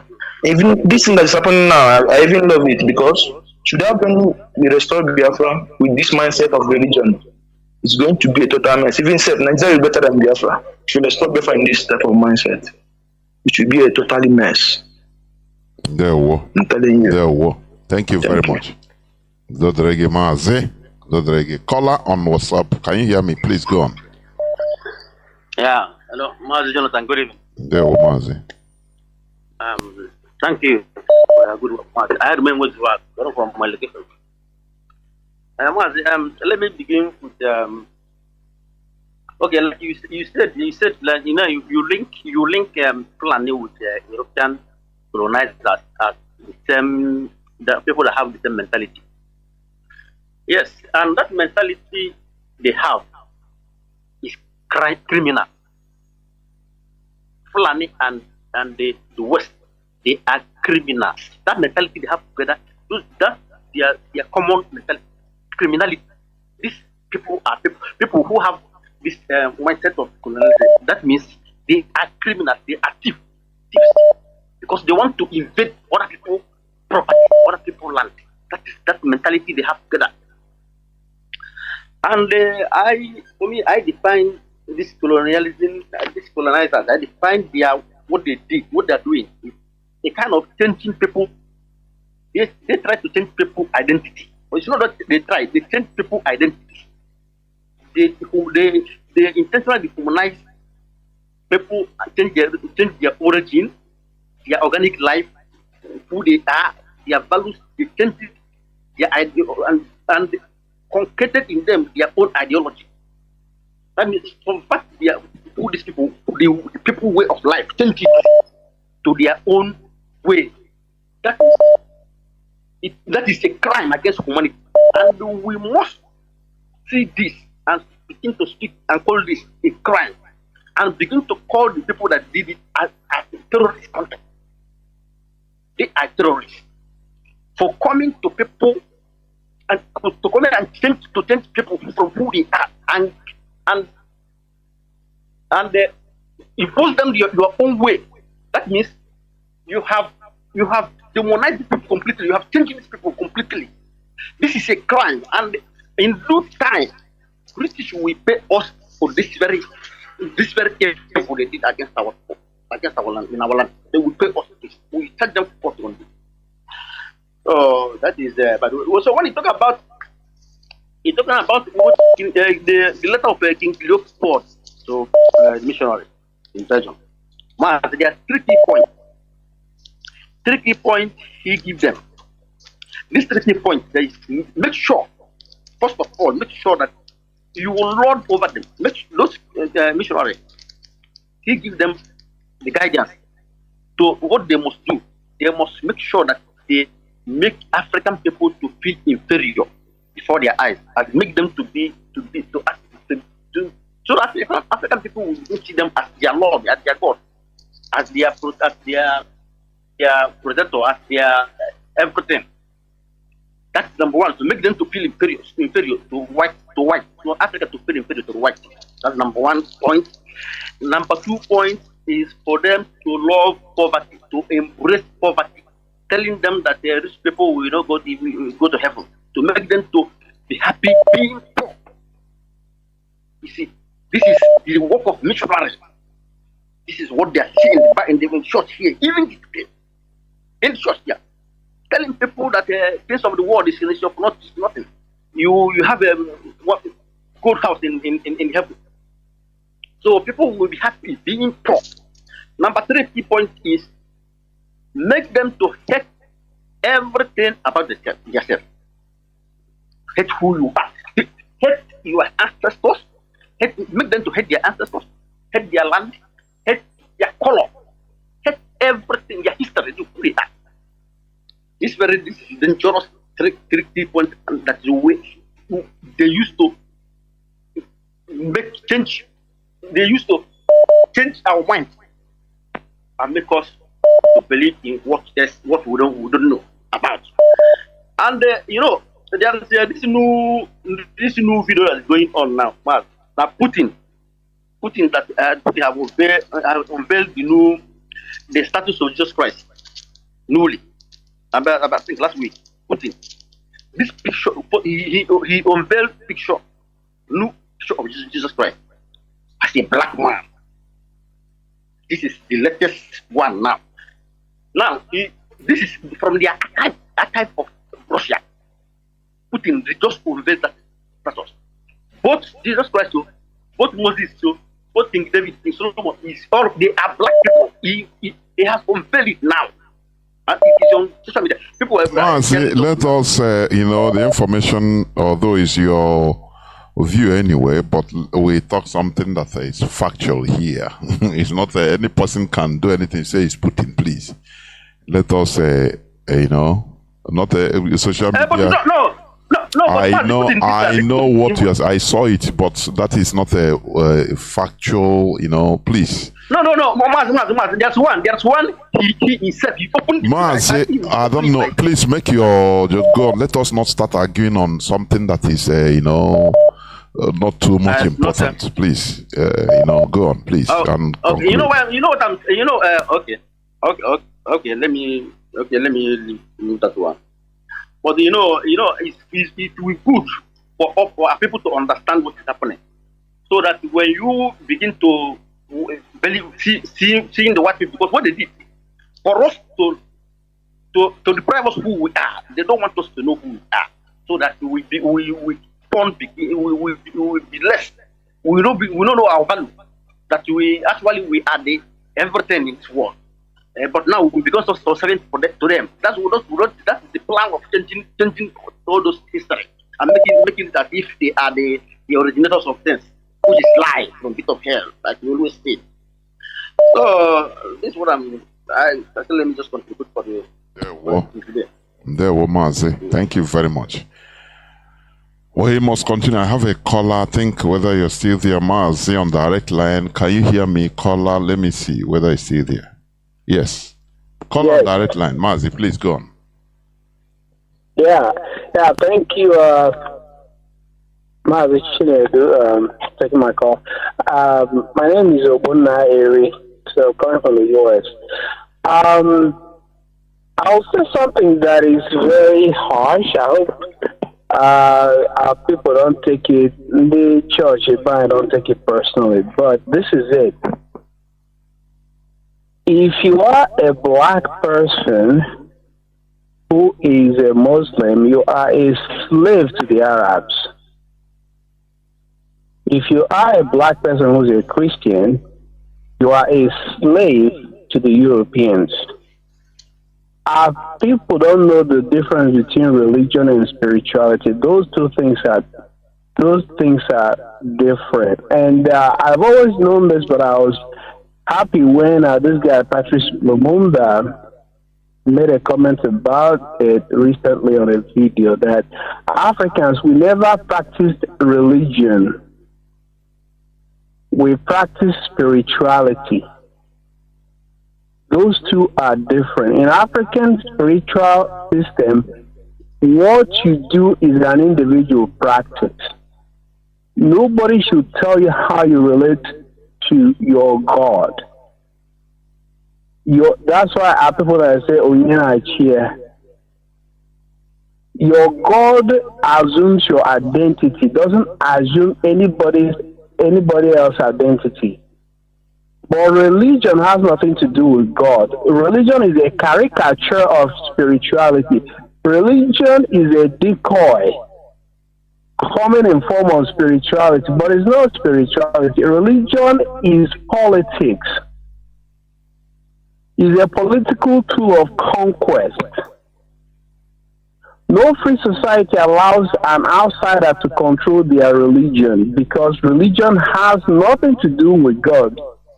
They may accept your religion, but must control it, shape it according to their own liking and culture, because it is a political control. And if someone else control your politics, like the way Fulani and UK controls Nigeria politics, then you become their slave. You become a slave to them, like what is going on now. That's why Iran may be an Islamic state, but they don't take any control from Saudi Arabia. Actually, their own fashion of Islam, they call it Shiite. They are the Shiites. And even within Muslim, you do have different sects. Wahhabism, what's the other very violent one they practice in Nigeria? It's just for mine now. But the point is, you control your religion. I wouldn't have had any people if they adopted Christianity but controlled it. I don't want anybody practicing Christianity around me, but you're taking orders and direction from Rome or from America. Even America, being a Christian country, they developed their own Christianity. It's called evangelism, and they control the politics of this country. They don't take orders from Rome. Mazi, you know what you're saying. You know what you're saying now. You know that is a sign of genuine independence. You know, generally, Europeans, they are Europeans, just like us. Is a continent. As long as they have been imbibed or immersed into that religion called Christianity, being controlled by Pope, by the Rome. But after, when they really want to become their own nation's genuine liberation, they started removing themselves, modifying their pattern of Christianity according to their countries. No more receiving orders from the central Pope. Rome. From Rome. England removed themselves. These people removed themselves. Now, if like France that wants to continue having contact with Rome, but they have to modify it to their liking during their revolution. They have to relegate that religion, to the background and form strong government. You understand? And it was not a play. It was not a joke. There were bloodshed everywhere. That is the reality. Because all these things we are talking about, you cannot get it easily. It must be, force must be there. Otherwise, that's why when I see people, I hear people talking about, let us leave this till when Biafra comes. We are prolonging, which means you're prolonging our problem. Mazi, please go on and round up. Sorry that you on. Yeah, so even the Buddhism, there's Buddhism in Pakistan, I believe, India, China, Laos, but each of them fashion their own Buddhism according to their culture. Because if you subvert your religion under the authority of any other group outside of you, you're just giving up your freedom to that group. Period. Even the so-called democracy, all democracy are practiced differently. Do you know that in America it's not the populace vote that wins? You may have the most populous vote, but you may not become the president. They go by what they call electoral college. Of course. Exactly. So, here I would be on the bind. Let us do our own thing. Let us find out what works for us, devoid of any external influence. What are we going to give our people in place of? Religion is the alternative. Biafra is the alternative. If people to go for and move on. And don't waste all this countless time in all these societies. Agan to Bible study, St. Patrick's, St. Anthony of Padua, Virgin Mary, Legion of a whole lot of time is no productivity. All right, thank you, guys. Thank you. There were Mazi. That is it. Why not, fashion, as our brother said, it cannot be done. Because there are people, that is one thing. There are people that have made it a source of living in order as aligned with that, the central body of the religion. Just the same way some of our people are aligned with the caliphate. Now they believe that structuring our own thing, it will spoil their market. Very bad mentality. Caller on signal, you be the last caller. Mazi Kema Michael Udodrege. Welcome to the program. Hello, Mazi, Professor Jonah. There were Mazi. Good evening, sir. Welcome to the program. Thank you very much. Though I came in late, so I had to rush to follow up. And the little I was able to follow up was very interesting. That I had to pray for my own contribution to the air. And Chukwu Kike, being so merciful, gave me this opportunity. So I'm so grateful. Well, first of all, before I go to the topic of your submission today, I want to say something, and that has to do with this. There is this general saying that people do argue or debate that why didn't the same way the West were developing, why didn't our progenitors also develop? So, but there is this question I have been asking, and I wish even though you or any of them can answer. Can somebody explain the effect it will be for a continent to be exploited for more than 400 years during the transatlantic slave trade, and those people were in their plantation farming and feeding them forcefully, then giving them the opportunity to go into their houses to think philosophy and science, mathematics and all that gave rise to the modern sciences as we know it today. So how do they think that kind of a people that was exploited, their own development can be halted for 400 years? Not 400 days, 400 years. That is what I want to say. Now, there is something we're talking about, and this Indian freedom fighter, Mahatma Gandhi, I think that's his name. Yes, Mahatma Gandhi. Yes, thank you. Yes, so when you were saying something like that, that made me to a kind of philosophize and come to a conclusion that I believe that this man now, because there was a statement you made there, you said that whether he submitted a thesis talking about the negative effect of this Western religious, what they call it, conquest in India. So you were now saying something. So when I was now thinking about that, it made me to a kind of start reasoning in the area of philosophy. I was not even thinking that, are you sure this Sadhguru is not his reincarnate? Because if you check the teachings of Sadhguru, linking it, you see there is a line of thought. You understand? You know, and that made me to also come to another thinking that this cremation and Emena India, that when they die, they burn them.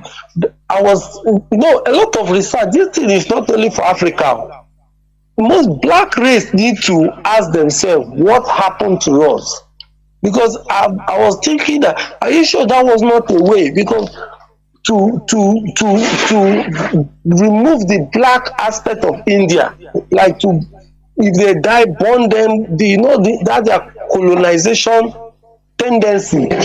I was thinking in that light, so I just let me drop those information, maybe because some of you that are up there have more opportunity to do deeper researches than now. So I just let me drop these two statements. There was something one of our brother was talking. He said Russia discovered Black Jesus. I mean, Black Jesus was seen in. It was so. I was like, so are we that cheap that a little propaganda can just take us off balance? Recently the Africa are beginning to wake up. You understand? Because if you go over the social media and everywhere, you see the way people are asking critical questions and things. Don't you think that those people that use those things to colonize you, use those things, will always look for one way or the other to bring something that will appeal to your emotions, so that you will not be very critical.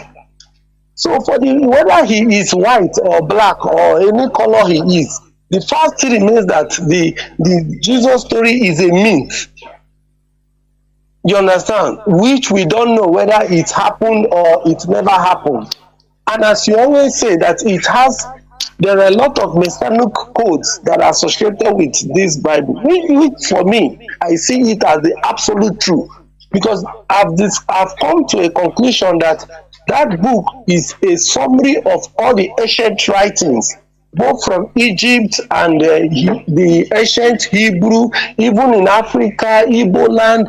They used it and they made it to codify. That is why if you are engaging in serious debates with people who believe in that book, you always see them, they will always bring out codes. Like there was one, a Jehovah's Witness man was telling me that somewhere Apostle Paul said that miracles will end. That we see in parts, we prophesy in parts, that they will all cease. You see that code?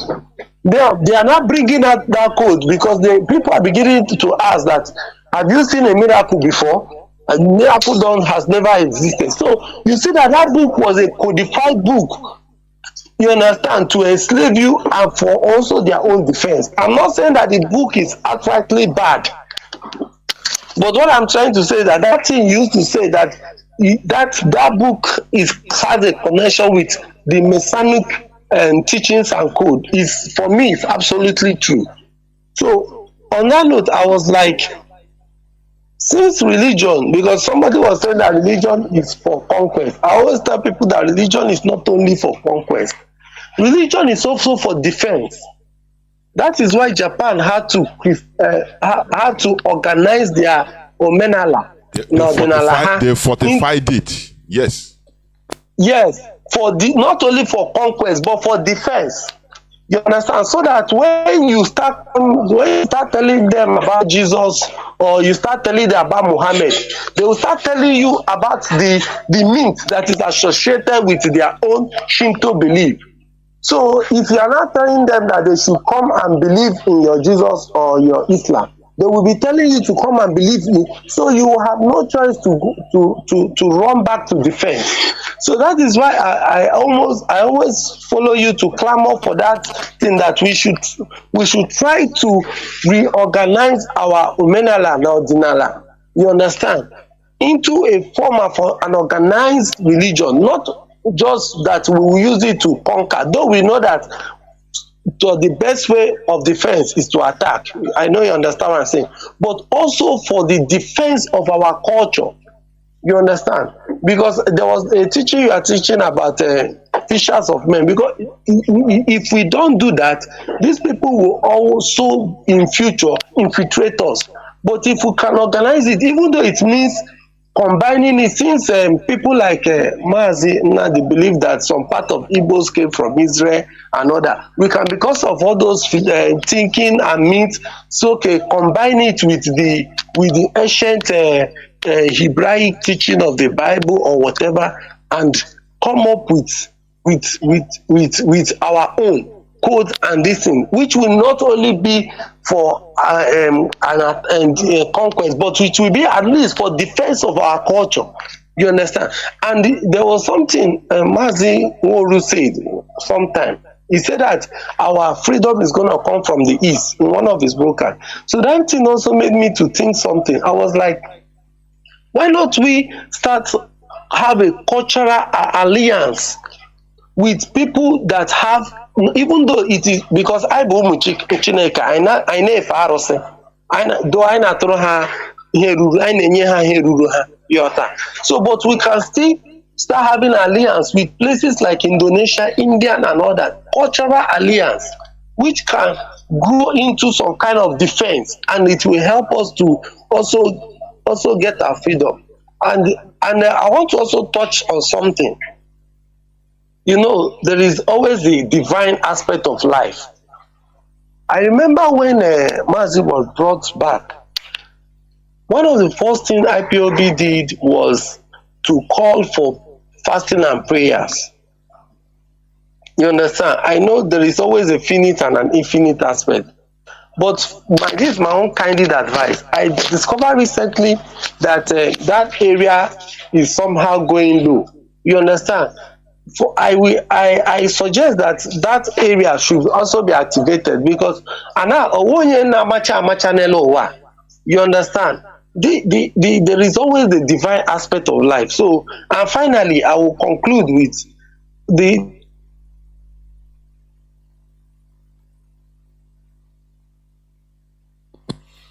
Maz, you are reconnecting. I don't know. You are reconnecting. Very, very sad. You cannot conclude. Caller on WhatsApp. Can you hear me? Please go on. You are the last caller. No, his network failed.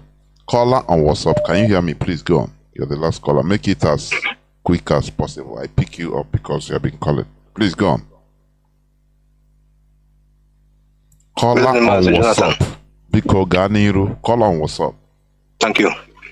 Mazi Jonathan, I don't know if it will be, my name is Nwogo and I'm calling from Biafra land. I don't know if you will have a chance tomorrow, being Sunday, at your convenience, so that we can talk briefly. Okay, on the private, right? Yes, Mazi. Okay, please, can you can send me just voicemail, to tell me, oh, Mazi, it is me, please, because many calls in this my studio line, please, so that I will call you. Okay. Do that. Okay. So for that reason, let me just use 1 minute or two to just chip in on today's program. Thank you very much, Mazi Jonathan, for what you are doing for us Biafrans. The message you are propagating, the message the Radio Biafra and other network media platforms are propagating is really sinking, which I can testify that when I'm a kind of evangelizing outside, it's like they ask me if I'm a member of the family, because the way I speak, it shows that I'm getting knowledge and understanding the lecture coming from Radio Biafra. With the issue that you started with today, we cannot abandon Onyendu. IPOB still, we stand with him.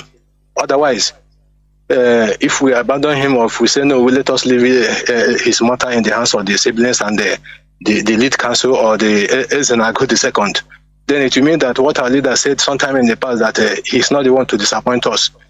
Instead, it's we that will disappoint him. That means it is true. So I bet it cannot be true anyway.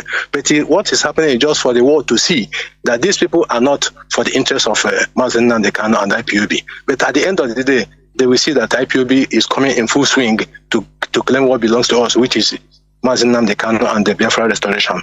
So for the issue of religion, like you used to say, that route that was used to disorganize us, to derail us, to render us in this kind of misery condition, which is religion, is the same thing that we are going to use to break ourselves from this yoke. So the issue of religion, that is this emancipation, this gospel you are preaching is sinking. And that is what the most important thing as far as Biafra restoration is concerned. As you used to say, it is the number one.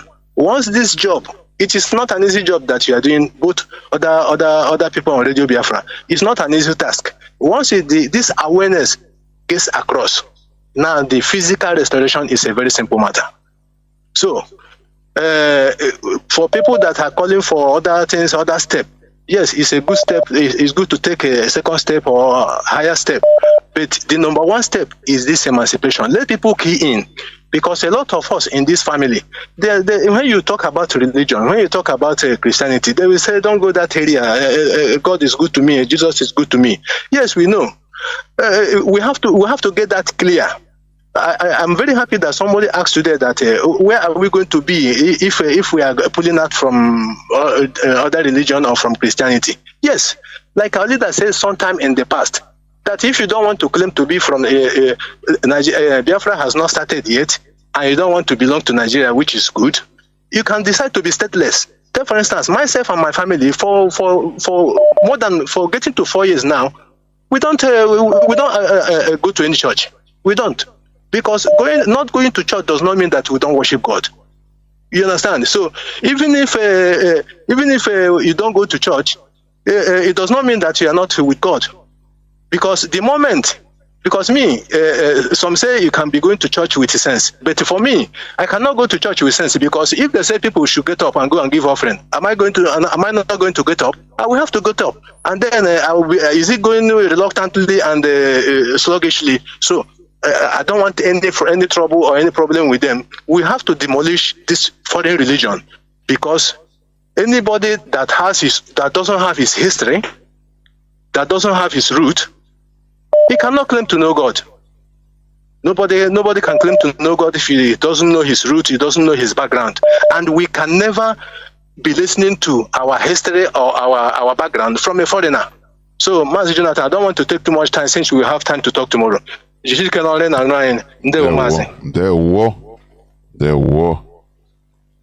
issue is what we are doing is to go into that part of knowledge that we are denied, that we are beaten not to go. We don't know what Mazi Nnamdi Kanu opened. Mazi Nnamdi Kanu, that's why when people think that they can destroy this struggle, I laugh. They don't know what Mazi Nnamdi Kanu has created. Monsters everywhere. Mazi Nnamdi Kanu, he built monsters, people that are even more wild than him. both mentally, tough, anything. So how can you destroy a movement with people like this inside? It is impossible. It is practically impossible. Mazi Nnamdi Kanu have created monsters that are more monstrous than him. I am telling you. So that is it. So there is no way this struggle. Nigerian government is just, they are just trying. The other day they started using military to distribute flyers. Say no to IPO.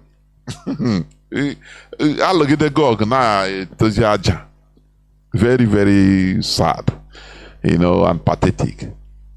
So we must continue what we are doing. We are heading to Biafra in a sanitized way. That is it. What we are doing is trying to take what belongs to us. Our talking about this is not bad. It's not bringing confusion. Never.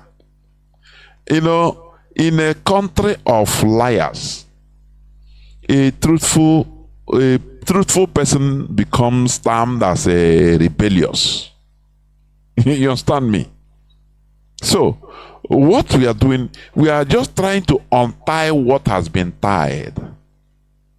Now, people are using that sentiment. Oh, how can slaves be challenging their master? That has been the mentality of the colonizer. And they imbibe it on this religion with the people. No, when you talk, if you are talking, but they have the right to evangelize, to tell you that if you don't repent, you're a Gentile, you're an infidel, you go to it. But you don't have the right to also express your findings about the history of what they are bringing to you. They don't have the right. That is that superiority complex of the colonizer. Very, very sad indeed. That is what they put in our people's head. That is why when you are talking, they say, no, you don't. You don't have to. Don't talk this. How can you? But they have the right to challenge you, to preach to you, tell you that their so-called God is superior. Everything is you have to be at the receiving end all the time. That is how the colonizers work. You have to be at the receiving end. Who are you to talk or to challenge? Talking about Christianity for them means you are challenging them. Who are you? So you have to leave it as it is. You want to bring confusion, but they forgot that they left. If we are going on this principle which they are talking about, Europeans shouldn't even come to our land and start preaching to us about their religion, because that is preventing us from freedom of worship. You understand me? Now, when we are talking on our own, they say, no, we don't want leave me, let me believe what I believe what you. Now, if it is like that, the Europeans are the number one guilty. They are guilty first. If had it been they left us to believe what we believe, we wouldn't have Christianity in our land. That is, these are facts, simple logic. That whenever I see people talking, I must say, I don't know. That's why some of them, when they come to comment on my timeline, I say, I don't have even time for you to. If you want, call me privately, let us talk. And let us discuss. Not about commenting with sentiment and what you are programmed to talk. Knowledge is power. In the book of Genesis, going to the story of the Bible, how can God, He created, that is, it's all these things, created Adam and Eve. And they are zombies. Their job is just eat as they don't even know that they are naked, which means they are zombies. And God loved them. Bible, God loved them. that they are zombies, anything. They don't even know that they are naked. Tell them anytime you eat this fruit, you will die. But that is the fruit of knowledge, which means the Bible God don't want you to have knowledge. It's a fact. Is it not what is written? How are you going to explain it again in a context? Now they will say no, it's spiritual death. Now, but spirits don't die. And now, which is spiritual death? You contextualize, a pentoya in a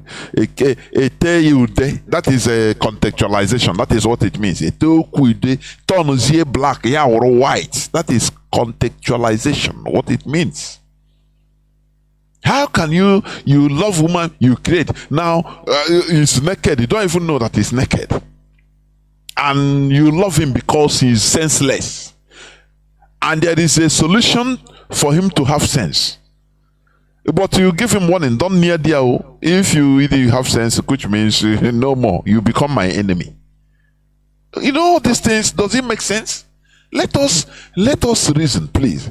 Sometimes I beg my people, I say, please, can I reason? Have a program. That is why I hate ranting. If you blah blah blah blah blah ranting, Bible say, what? Calm down. Listen, breathe in. If you have coffee, drink, or water, drink and breathe in. Calm down. Let us reason like brothers. Forget about the program they wrote and they give us. This is what has caused problems everywhere. We have our system of life. Why is it regarded as inferior? As I said before, if you are doing well, you praise your pastor and Jesus. Oh, you don't remember that you are village people. You don't remember them that they are backing you. It's them, because of them, that you are doing well in Lagos or in Abuja or anywhere you are. But whenever catastrophe hits you, there is a program written on your head that is already imbibed in your head. You will remember, oh, now my village people. But when you are doing well, you say you didn't remember you are given to your God, your pastor. Is your God, the representative of your God. But whenever it is tough, hey, in a village, don't you see that there is something fundamentally wrong? When you hear the wrong, I not correct. Mazi Nnamdi Kanu have been shouting, preaching this, working mad, in order to correct all these anomalies in our brains. For how long can we continue in this belief? Belief is, I don't know, ignorance. There are many things in this world we don't know. Simply accept, I don't know. There is God, okay, but I don't know. There is this, yes, but I don't know. This thing that I don't know. It is simple. Sadhguru say, if you don't know, if you accept that you don't know, the world will be a better place. If you know, the world will be good. But immediately you start pretending to know. That is belief. Do you know that the church before believed that the earth, the sun was turning around the earth? That is their belief. And they use it to persecute and kill real fact finders that we are scientists. That to prove the otherwise, say no, this thing, it is the sun that is the center, static, but the earth is moving around. They say, how can you challenge God, God's representative, who wears a cap and be, others cannot wear cap, but I will be the Pope and Bishop, being God's representative. You are infallible human people that is next to God, that doesn't pray without removing cap, but as ordinary Homo sapien, you are a zombie, you have to remove cap. Who point you to challenge them? But is it not after they found out, scientifically proven, that the earth is rotating around the sun? Now, what is it? Do you see the difference between belief? Belief is ignorance. Something you don't know, you believe it. Believing it covers that, it gives you that satisfaction. But there is a fake satisfaction. Just like giving Nigerians hope. No, don't worry, you continue living in hope until you die. One thing or the other, either insecurity, kidnappers will kidnap you, kill you, or Nigerian police or military will shoot you, or accident will kill you, or one preventable disease will kill you. Continue the hope. Others will even go and give testimony that it is not them that die, it is you. They break us into, instead of fighting, let me tell you, this religion, it made us to be happy with our brothers' mischief. And you say that we are together. No, this thing, we don't want to be, this thing will bring confusion. It will bring separation among us, division. How? When people will be, and misfortune of another person, they will pray to their God. I don't want to be please, don't make me to be like this.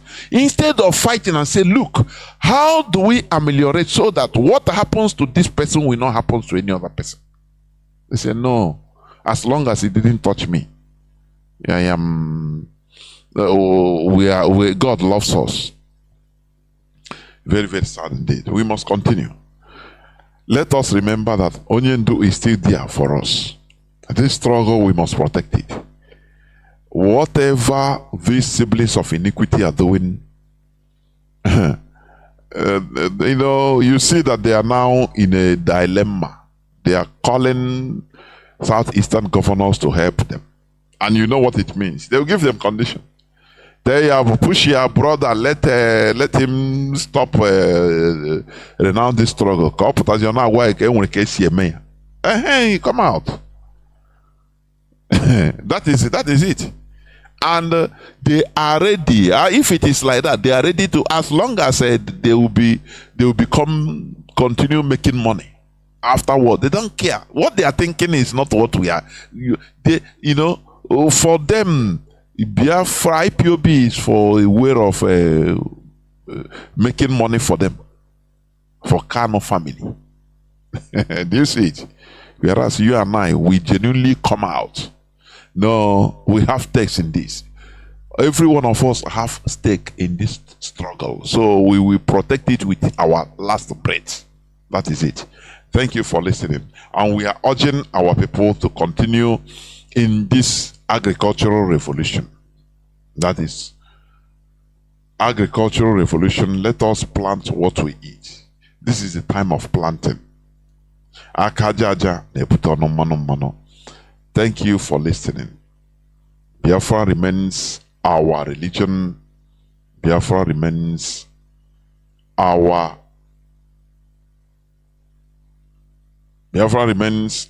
identity.